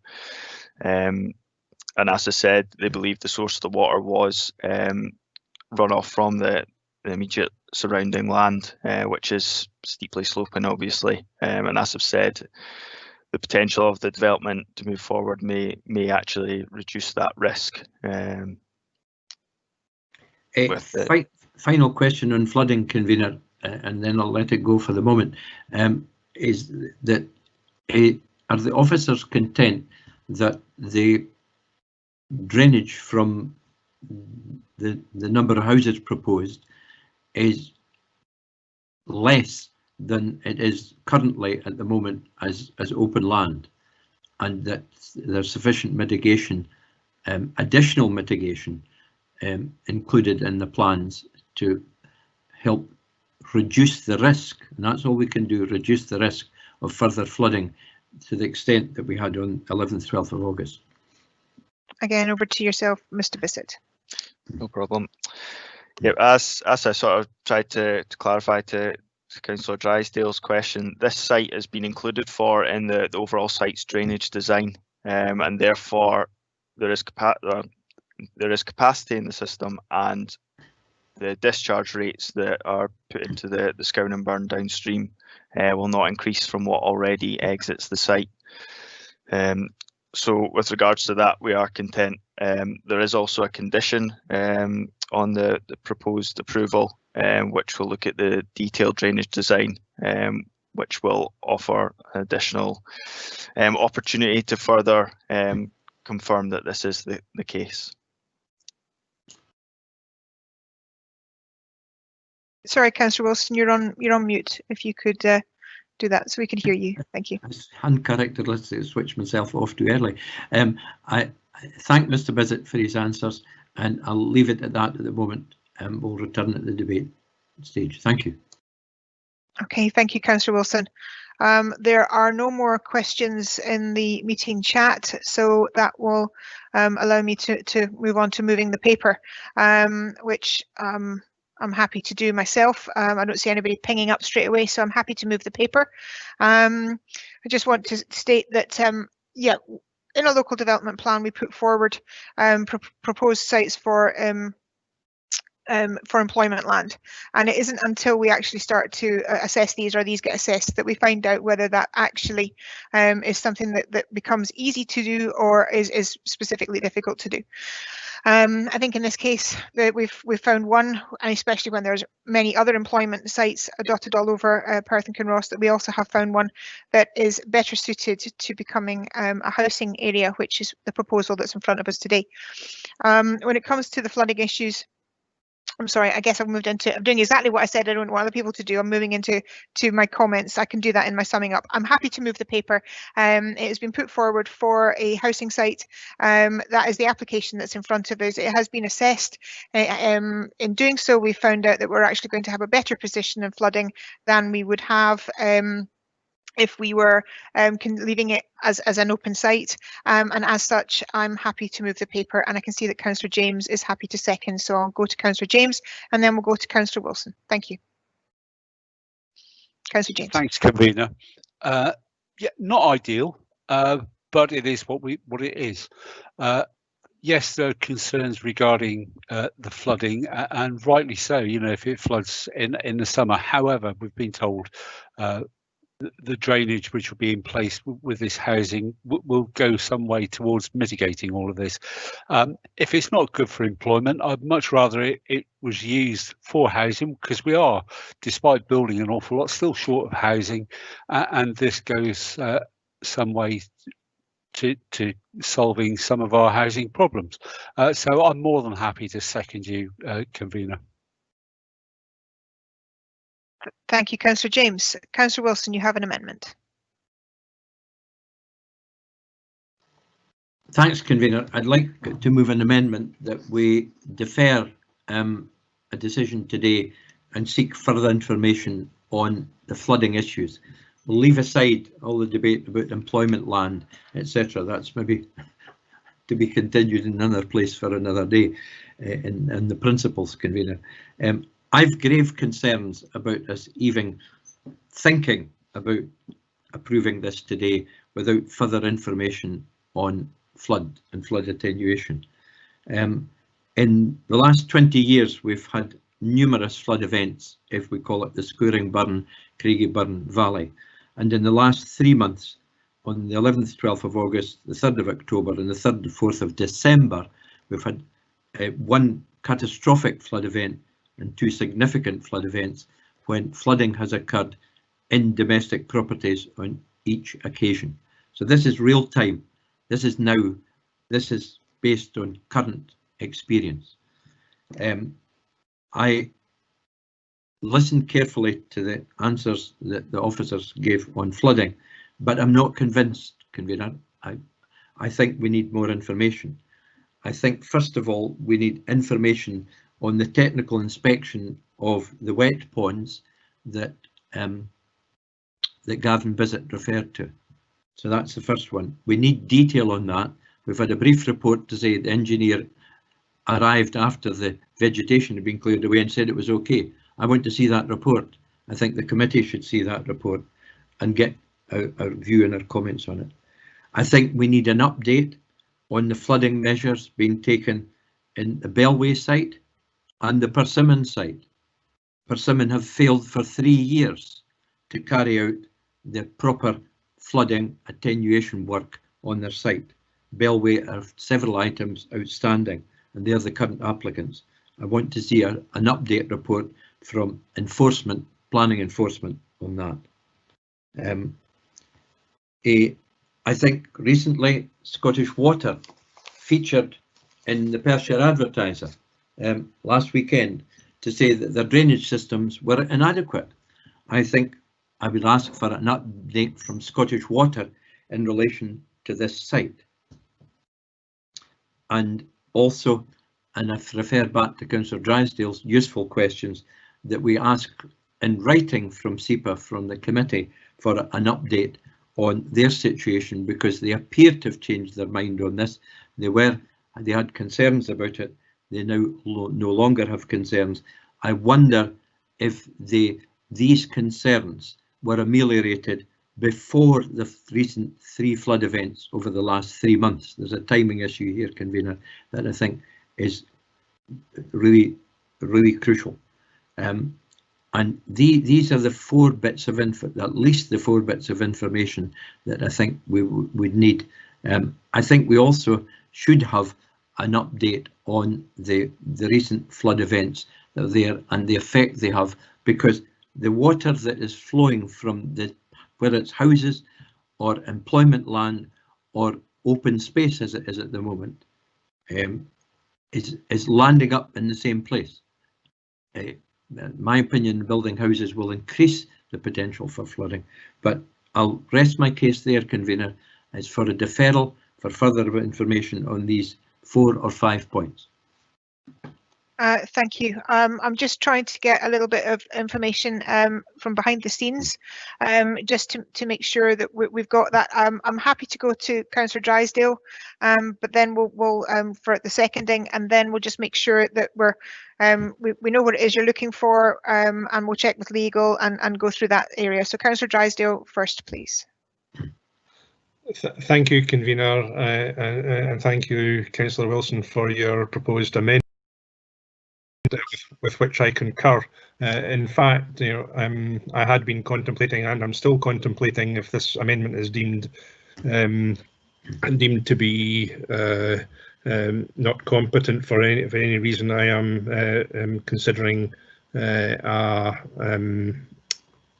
proposal to refuse this application based on my concerns about the potential flood risk. All I would add to Councillor Wilson's comments at the moment in seconding his amendment is that, if it's competent, that is that we underestimate Mother Nature at our peril. Climate change is upon us. There is, whether we like it or not, increased flood risk naturally without this additional development.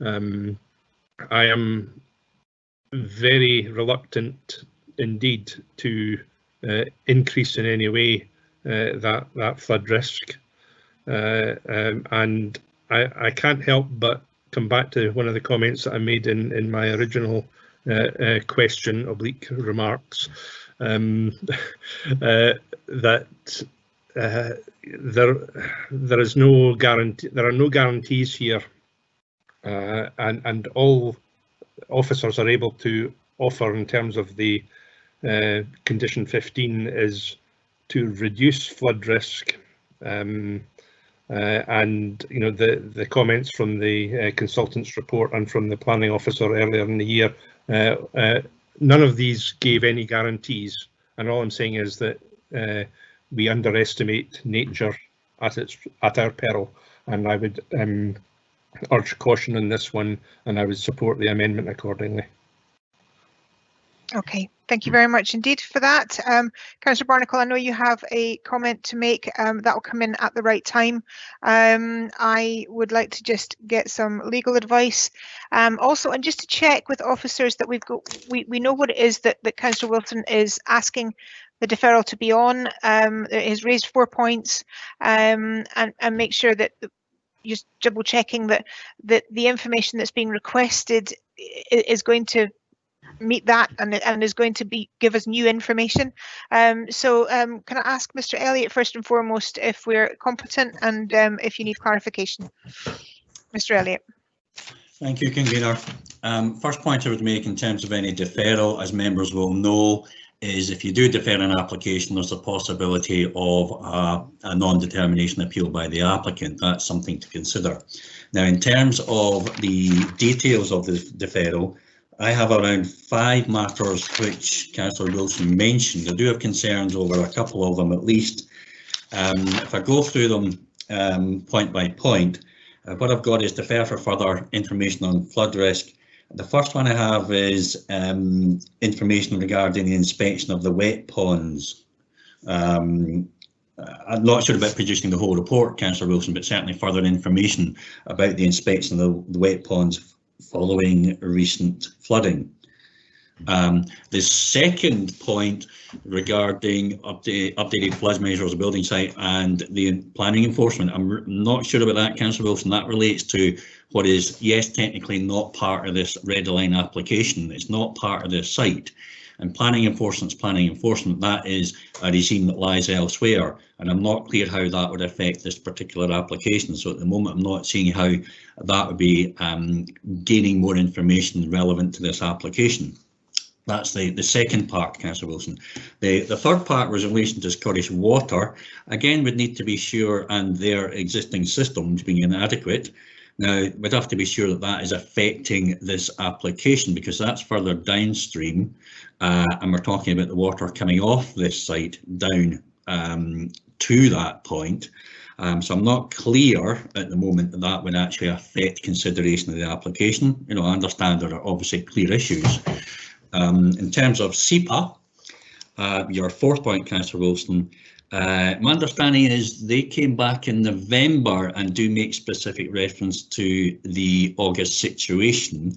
obviously the severe flooding. Now, I stand to be corrected by other officers on that, but I understand that's already been that's already part of their consideration. And we wouldn't normally ask specifically for go to see something direct from SEPA. It would be officers to provide that information, and they may contact SEPA, but it wouldn't be, you know, quite as direct as you suggested. And I think your last one was a more general one. I think an update on the recent flooding events and the effect that this site would have on that. So at the moment, I can see where your issues in terms of 1 and 5, but 2, 3, and 4. Obviously, I've made comments on that. Convener, could I respond briefly? Sure. I take Mr. Elliott's advice as far as Bellway and Persimmon are concerned. They are part of the bigger picture. But nonetheless, I take his point on that, withdraw that one.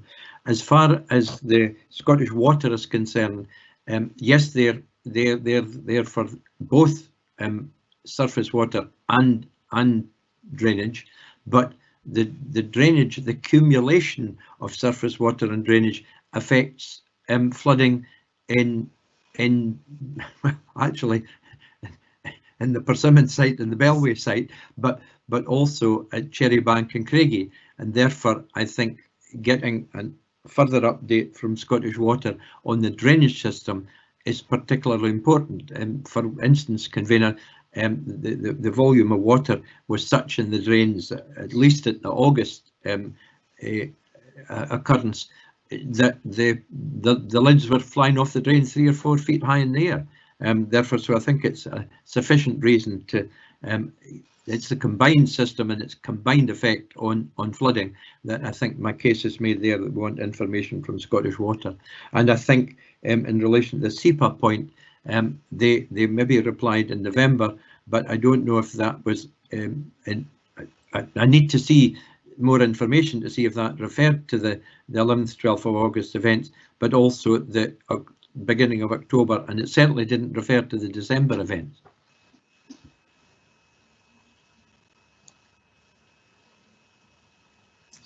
Okay, sorry, Mr. Elliott, could you, in response to Councillor Wilson's update as to what he's looking for and why, does that clarify, or does that still raise an issue as to what pertains to this particular development? I think, Convener, that I still have concerns on number 3, and in a second I think it would be appropriate to bring in the planners on that one. I think there's more information that they can address that. In terms of SEPA, Councillor Wilson, I think slightly changed that, is that would be further information on SEPA's position in relation to flood risk, including just further information on their position. So I can see that in terms of deferral, but I think if we defer to likes Mr. Smith or Mr. Scott in terms of Scottish Water, I'm still not sure that that would be appropriate for deferral. Whilst I understand, I'm loath to open up another question and answer session between committee and officers. If officers wish to come back in with information as to how this pertains to an amendment, then I'm happy with that. But I'm not wanting to go back a stage as far as standing orders are concerned. Yes. So yeah. So if we could, if Mr. Smith or Mr. Scott have additional information that will add to this amendment, then I'm happy to hear it. Yes, Convener, just to clarify, I was not looking for a further sort of full session to be very clear on that. What I'm trying to establish is how the drainage for Scottish Water would affect this particular application. And I think I'm not convinced that the surface water, for example, flows into that. And it's pure clarity that I'm seeking on that as to whether that is going to be affected and therefore relevant to defer for. Right. Okay. I think I got that. Okay. Mr. Smith, I'm sorry, I'm not following your comment in the chat box. Only will agreement of all members given standing orders. Sorry. Yeah, I typed too fast. My apologies. What I'm saying is I can give some other comment, but I probably would only do that with agreement with all members, given that some members are uncomfortable with processes out with standing orders. Yeah, absolutely. And that's why I don't want to go back a step. We have reached the point in the committee where we have a motion and we have an amendment. I just want to make sure that the amendment is competent, and then we'll move forward to debate. I'm happy if there's any other points from officers that raise the points and make sure that this applies to the amendment. Does that make sense? Are there any points then that officers can make regarding this particular application and the amendment that has come forward? Okay, yeah, we have an answer there from Mr. Smith. Yeah, I would only say that the rate of discharge into the public system would be as per as set out in all the documentation, and that management would be in place to limit that discharge to the agreed levels. So there would not be additional discharge beyond what has been agreed. Okay, thank you. A supplementary to the point made by Mr. Smith there, Mr. Scott. Yes, thanks, convener. So in terms of the discharge rate for the SUD system that's being proposed here would see a discharge via the detention basins to water courses. So in terms of considering flood risk to those water courses, it would be appropriate, but there is no discharge of surface water drainage arrangements to any Scottish water infrastructure. So I wouldn't consider that that would be relevant as to what's happening in their wider systems. Okay, thank you for that, because that pertains very specifically to the amendment that was put forward, and whether that's what I do appreciate. Thank you very much, officers, for that. Okay, Mr. Elliott, again, we go back to the legal position, and Councillor Wilson, regarding what we're moving forward for the amendment. Are we in agreement that was it item 1? Sorry, Mr. Elliott, I'll need to go back to you because my notes are now getting a little fuzzy. What elements are going forward? Yes, convener. What I'm doing at the moment, I'm just kind of drafting out the kind of my notes, but I think we can go back to Councillor Wilson in a second, particularly on the reference to the Scottish Water. But what I have is we defer for further information. Firstly, on the inspection of the wet ponds following recent flooding events. Secondly, not the original second, but secondly, further information on Scottish water infrastructure and the effect on the proposal, or the effect the proposal would have on that.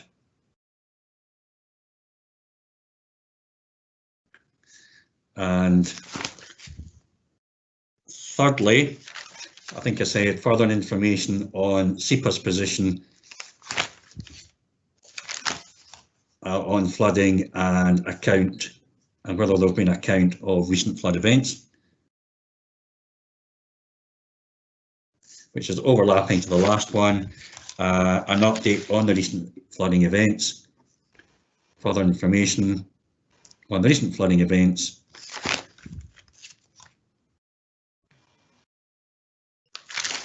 and the mitigation measures of the proposal. Now, I think that covers the foreground. So I think, convener, is to go back to Councillor Wilson if that encapsulates his motion. Councillor Wilson, does that? I'm content with Mr. Elliott's summary. Thank you, convener, and thank you, Mr. Elliott. Thank you. And Councillor Drysdale, are you happy to second now that we've got some clarity on that? On the basis that you rule that the amendment is competent, convener, yes, I am happy to second. If that's the information that we've been given from our legal representative, which we have, that those are the points, then that is the amendment, and there we go. Okay, so we have a motion and an amendment. So that allows me. Oh no, don't press that button. Okay, so that allows us to move forward into the debate. So I think there was a comment earlier on. My apologies. I seem to have moved on. Okay, moves us on to the debate. Councillor Barnacle, you have a comment. Yeah, thanks, convener. I share the concerns of Councillors Wilson and Drysdale regarding the flooding issue, or the potential flooding issue of further development and the request for more information on that, I think, is very valid. One of the other things it might do as well, a deferral, is if the reports that come back are not conclusive, and that's difficult given with how we're dealing with recent weather events. One of the things it might give us an opportunity to do, if we're to develop this site, is to look at alternative design. I've mentioned this before, and the development sector feels disinclined to look at it, but where you have a potential flood risk, and I say potential, why not look at the design of housing and see whether in fact the lower floor should not be living accommodation. There seems a great reluctance to even consider this, and I think the deferral, if it's not clear at the outcome, would offer that opportunity also. So I would be inclined to back the amendment at this stage. Thank you, Councillor Barnacle, for your comment. Do we have any further comments from councillors? Okay, there's nothing coming forward, so that allows me as the mover to sum up. So thank you very much indeed, and thank you for everyone's patience as we went through that process. I understand the concern of flooding. I sincerely do understand the concern of flooding to the residents and everybody living around the area. And we are having and experiencing a lot of water. That is just a fact. There is water coming from the skies. But when we look at an application for planning, we have to look at what the guidelines and what the processes are. And we have to take advice from our officers who have worked, studied, and are experts in their field. And the experts are telling us for this particular application that this set of housing proposed for it will better the position of flooding, and leaving it as an open site, which, as we know, it can't be put forward for employment, leaving it as an open site will add to the flooding issue. So I'm looking at this very much on a position of how do we make things better for the residents in the local area, and how do we move forward with development that will help to mitigate the flooding issues that are coming forward. And we're being told by our own experienced experts that this development will make that situation better. So to defer to find additional information, whilst I understand the need for it, could also find that we could find this development not go forward, and we would end up with a worse position for the residents living in the area. So as such, I think it's important that we do move forward with this application, that we do what we can with what is within our control to make the flooding situation better, and to do it sooner rather than later. So that's my summing up. Okay, and now open it up to a roll call vote. So if we could pass that on to Mr. Elliott and on to Mr. Williams for the roll call vote, please. Thank you. Convener, I have to say that I dropped out for a few minutes there, unfortunately, but I don't think it's going to be important in the sense of where I got up to was Councillor Wilson and Councillor Drysdale agreeing to the terms of their amendment to defer. I didn't hear your summing up, my apologies. For first time ever, I was completely taken out of a public meeting, and I don't know why. But just to summarise. I was so eloquent too. Anyway, Councillor Barnacle gave an additional comment regarding the possibility of looking at for the amendment and possibility of looking at house design, and mine was a sum up. So that's all you missed. Over to you, Mr. Elliott. Well, just to clarify, Councillor Barnacle was referring to another matter. Is that to be part of the amendment? No, not at all. It was just a comment in debate. Okay, so essentially, Convener, what we have is a motion by yourself, seconded by Councillor James, to approve per the paper, and you have an amendment by Councillor Wilson, seconded by Councillor Drysdale, to defer for the 4 reasons outlined earlier.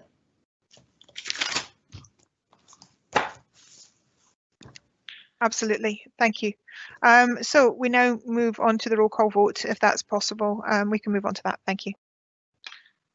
Yes, thank you, convener.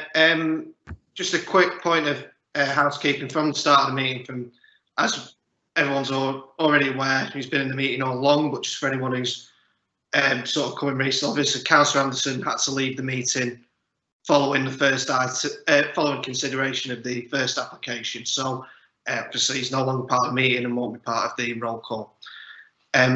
So members, if you can let me know when I call your name, whether you'll be voting for the motion as proposed by the convener or for the amendment as proposed by Councillor Wilson. Councillor Barnacle. Amendment. Councillor Braun. Motion. Councillor Drysdale. Amendment. Councillor Gray. Motion. Councillor Illingworth. Motion. Councillor James. Motion. Councillor McCall. Motion. Councillor Purvis. Amendment. Councillor Reid. Amendment. Councillor Waters. Amendment. Councillor Williamson. Motion. And Councillor Wilson.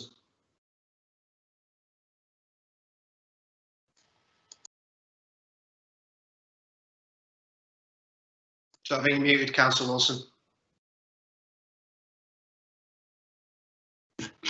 Beg your pardon, obviously, amendment. Yeah.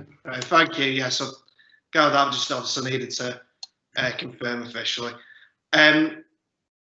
Okay, so convener, I'd just like to confirm this with Mr. Elliott. I have that at 6 votes in favour of the motion and also 6 in favour of the amendment. Colin, do you have that yourself? I have the same tally, yes.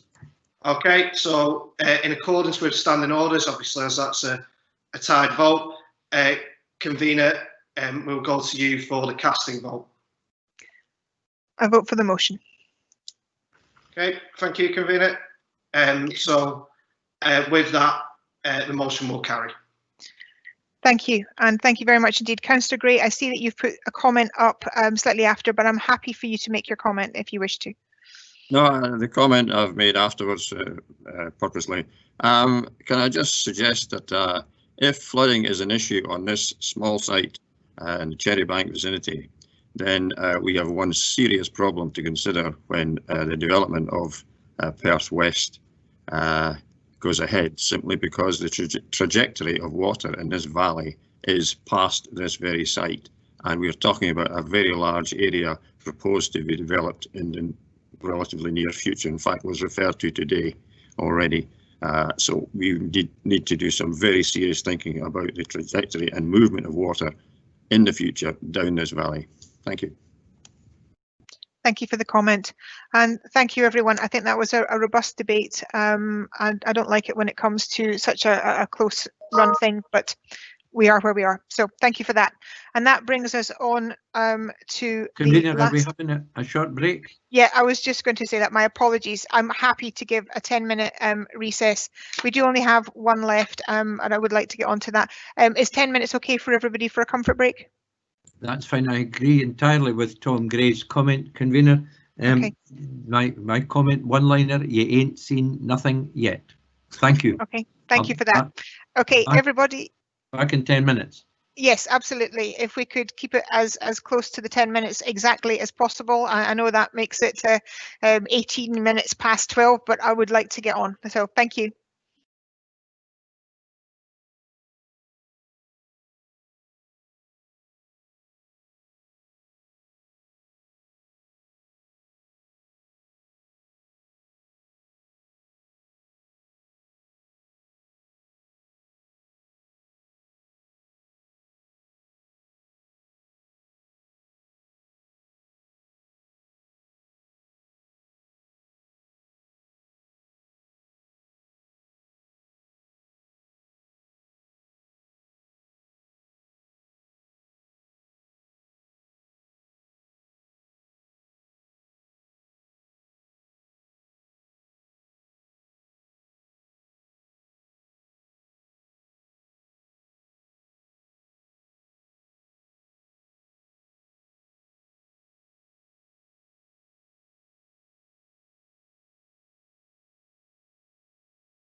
Okay, everybody, thank you very much indeed. Hopefully everybody's back on.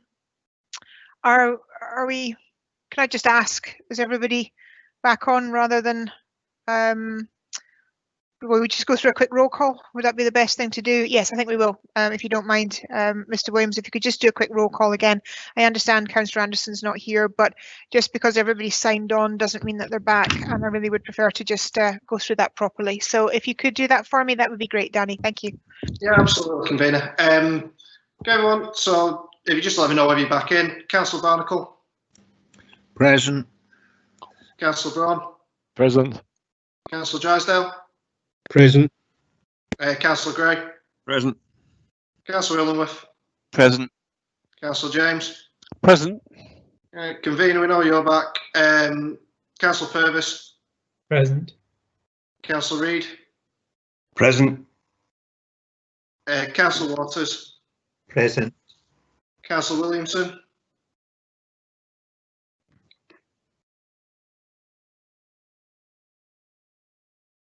Okay, we'll come back to that. Councillor Wilson. Present. Okay, I think that's Councillor Williamson we had as well there. So I make that one back, convener. Thank you. Thank you for that, and thank you everyone for going through that process again. But as I say, just because everyone is technically connected doesn't mean that they're actually back. So thank you for that. That moves us on to the next item, 5.2.2 in Cooper Angus, renewal of planning permission, which was originally 17.00958, residential development in principle, land to the west of Highfield Beach Hill Road in Cooper Angus, and I'd like to ask Mrs. Conliffe to speak to the report. Thank you. Thank you, convener. The proposal involves the renewal of a planning permission in principle, which was first granted planning permission in 2014 and then renewed in 2017. I'll now take members through a presentation of slides which show both plans and a few photographic images to set the scene for the proposal. This aerial shot shows the site in red, and you will see that the site is an open field on the northern side of Cooper Angus, bordered to the north by the A923 Cooper Angus to Blairgowrie Road. The site lies within the settlement boundary of Cooper Angus, as defined in the local development plan. The site plan gives the location of the site, and you can see the A923 which runs immediately adjacent to the northern boundary of the site. Although the application is in principle only, the applicant has indicated on the plan, which is the blue arrow in the northeast corner of the site, that access to the site will be from Beach Hill Road and not directly from the A923. The second blue arrow in the plan refers to the area indicative for SUDs. It is also clear from this plan that the land uses around the site are primarily residential in nature. We will now move to a few photos which seek to show the context of the surroundings. This first photo is taken from the A923 and is looking westwards towards the site.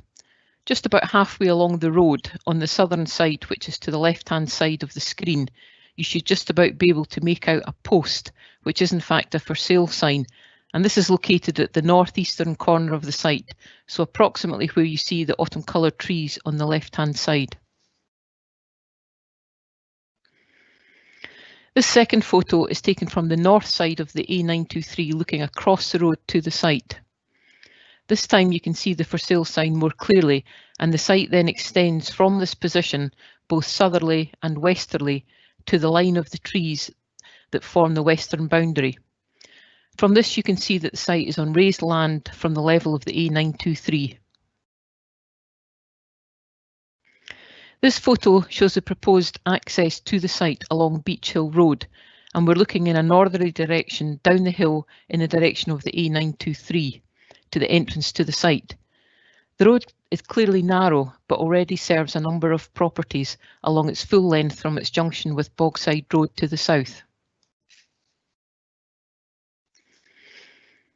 This final photo is at the proposed vehicular access to the site referred to on the site plan earlier. Once again we see the for sale sign which allows us to get our bearings.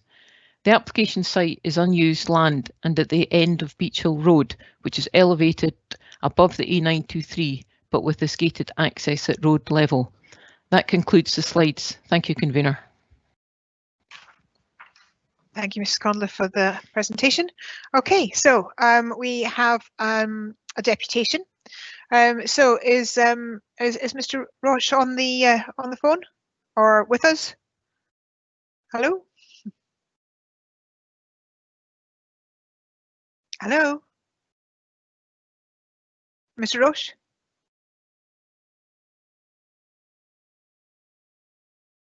Sorry, does anyone know if hello? Mr. Roche, if you could dial *6 on your phone, you should be able to speak. Thank you, Audrey.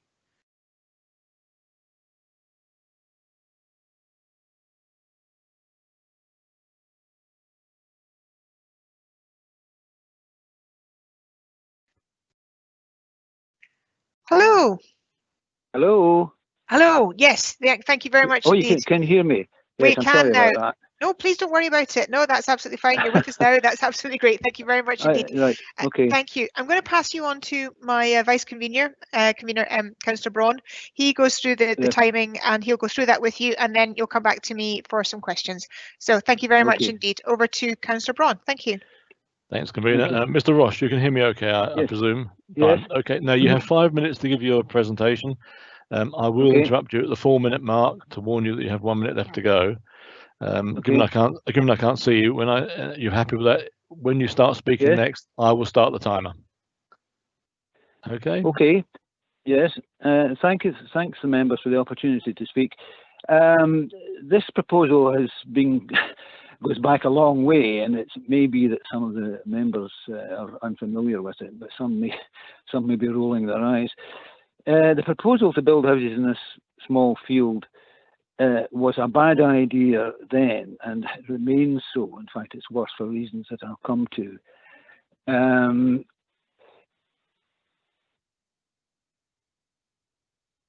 Bear with me for a moment.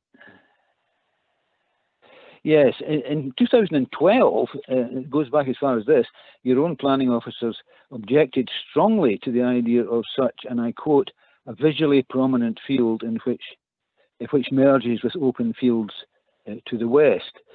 So we're talking here about a defined landscape edge to the town. In fact, it's important as it is to any town. Houses with their attendant garages, fences, sheds, etc. will destroy that. It's simple as that. And coming from Beargowrie, it'll be highly visible. In addition, proximity to the busy A923 road generates severe road noise, and I emphasise that, and no doubt air pollution as vehicles shoot down there fast, down Bursary Bank fast, and grind up in low gear. Most serious of all is this question of the access, which is steep, narrow, bounded by stone walls with no footpath and no possibility, I emphasise that, of creating one, and much used by pedestrians walking their dogs. It is also prone to icing up in the winter. Large and small vehicles frequently get into difficulties. These difficulties have been greatly increased by the huge rise in delivery vans. Any house built in the field would be likely to generate 1 or 2 cars, visitors' vehicles and delivery vans, all using a very substandard road. It is now common for vehicles, including residents' cars, to have to reverse all the way back down to Bogside Road to allow other vehicles to pass. Which brings us to that junction. Atrocious, very poor visibility in all directions, even coming from the town centre. All in all, ladies and gentlemen, it really was, frankly, one has to say, a mistake to encourage the idea of building houses in this field. And although it may be unusual to knock back an in-principle application, there have to be occasions when a council may say, well, you know, it was a bad idea, we made a mistake, and we would like to rescind that. And I urge you to do that. Many thanks for your time. Thank you very much, Mr. Roche. I'll pass you back now to the convener. Thanks, convener. Yes, thank you very much, Councillor Bond, and thank you, Mr. Rush, for your deputation there. That's much appreciated, and for giving up your time today. Are you happy for the committee to ask you some questions if they are so minded? Indeed, yes. That's lovely, thank you. So I'll now open it up to the committee for any questions, please. So if you could indicate in the chat box if you've got any questions for Mr. Roche. Thank you, Councillor Barnacle. We'll start with yourself. Councillor Barnacle, your question, please. Hello, Mr. Roche. Hello. Just one point. The Beach Hill Road, is it? Yes. Is that a private road, or is that? No, it's an adopted road. It's an adopted. It's adopted, and it is by any standard severely restricted. Okay. But I just wanted to know what the status was. Yes. Yeah. It is adopted, yes. It's a dead end, of course. It doesn't connect with the A923, and at the bottom there is a very steep right angle, possibly even sharper than that, into the field. So on so many counts, the road is totally unsuitable for more traffic. It can't really cope with what there is at the moment, particularly in icy weather. Okay, thank you. Thank you, councillors. Any further questions? No, there doesn't seem to be. Okay, Mr. Roche, thank you very much indeed for making your time now this afternoon. So thank you for that. You're welcome. I appreciate that you coming along, and we'll move on to the next part of the committee. Thank you. Okay, committee, thank you very much indeed. I now open it up to questions to officers. So if you have any questions for officers, can you please indicate in the chat box for me now? And again, Councillor Barnacle, thank you very much for coming in quickly. Your question to officers, please. Thanks, convener. I've got two questions. Paragraph 25 talks about lack of interest in the site, lack of movement to implement earlier permissions, but says they're not material planning considerations. But I did think that forward planning had started to look at that question when sites aren't developed. But maybe it doesn't apply. If this is not a zoned site, maybe that consideration doesn't apply. I'm just asking that of Anne, if she could possibly give some clarity there. Yeah, absolutely. And I'll pass it on to Mrs. Conliffe for a response. Thank you. Yes, thank you, convener and Councillor Barnacle.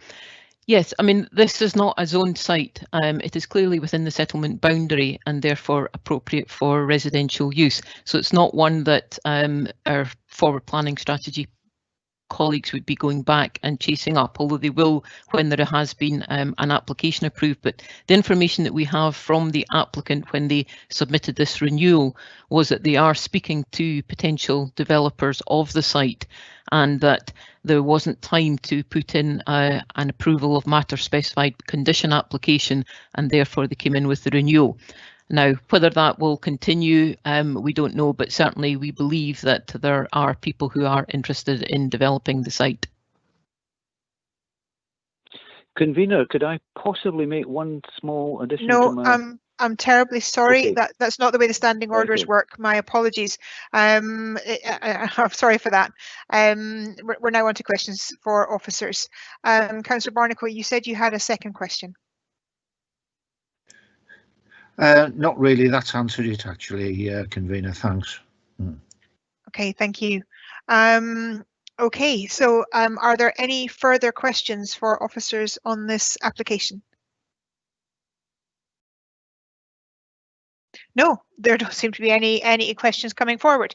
Okay, so that allows me then to open this. Councillor Gray, you're moving the paper. Can I ask you for your motion, please, sir? Yes, thank you, convener. This application, as far as I can see, dwells on the access, etc., onto the lane and indeed onto the main road. Nothing has changed otherwise. In fact, very little has changed and will not change until such time as a detailed plan of the movement off the site onto public roads, and that will have to be detailed and approved by our council's road standards in due course, and we can only do that when we have detail of it. Therefore, there is no reason why we should not approve it at this stage and await the next stage, which would be a detail of the exit from that site. So I must approve this. I feel I must, sorry. Thank you. Thank you, Councillor Gray. Councillor James? Yeah, thanks, convener. I'm happy to second Councillor Gray. I mean, this is, as Councillor Gray's just pointed out, and in principle, and any access and layout would have to come in a detailed plan anyway. This is a renewal, and I'd be quite happy to second it. Thank you. Thank you. Are there any amendments? Okay, there are no amendments coming forward. Then in that case, the planning in principle is approved, and that's the application. So thank you very much indeed. I do accept that that wouldn't have been what Mr. Roche was looking for, but as has already been stated, that any detail coming forward would have to be assessed properly, and the road and any access would be taken into consideration at that time. So thank you very much indeed. And that brings us on to the last item of business in front of us, which is comments to the Planning Department on behalf of a proposal of application notice. And this is a proposed employment/business park, uses class 4, 5 and 6 and associated works at land north of Thompson Landscapes, Inchcape Place in Perth. And I just open it up to councillors now to raise any issues that they may have or anything that they want to bring to the Planning Department's attention. So over to councillors. Do you have anything that you would like the Planning Department to look at when this application comes forward? Convener, I've lost the chat, or part of the chat function. No, that's not a problem. Councillor Wilson, if you have comments. It was simply to traffic and roads, particularly heavy traffic. I think is a particular issue because this is an extension of something that's already there. So I think that's a particular one, and also landscaping, and because it goes down to the Amman, basically the site virtually. So I think landscaping is particularly important. It borders I think from memory it borders the path at the riverside, and I'm just looked again at the plan. Yes, it does. So landscaping, and dare I mention drainage? Of course, you can mention it. Absolutely. Because this site sits in a bowl basically, and there's the top curve of that red line we see is part of the flood defences, if my memory serves me right. I think it's important that these things are given particular attention. So flooding and drainage, landscaping and planting, and access and traffic. Thank you, Councillor Wilson. Councillor Drysdale, your points to raise to the officers. Yeah, thank you. Yeah, just one point, which is in regard to section 19, the consultations proposed, the external consultations proposed. North Muirton Community Council is closer to the site than North Inch and Muirton, so that should certainly be added. Okay, thank you for that. Councillor James, I see that yours has already been mentioned. Is there anything else you want to mention, or are you happy? No, I'm quite happy, thanks, convener. Okay. Considering that the conversation or discussion we had earlier, Councillor Wilson was already on the case. Okay, thank you very much indeed. Again, councillors, anything else to be added? Just to give everyone a last chance. No. Then thank you very much indeed. Thank you very much for your patience and your attendance today. As I stated in my opening remarks, I wish everyone from myself, and that's to everyone in the team and all the councillors, because I'm not going to get a chance to really speak to you all, but I wish you all have a very Merry Christmas when it comes. And as I say, here's to a easier 2021. And thank you very much indeed.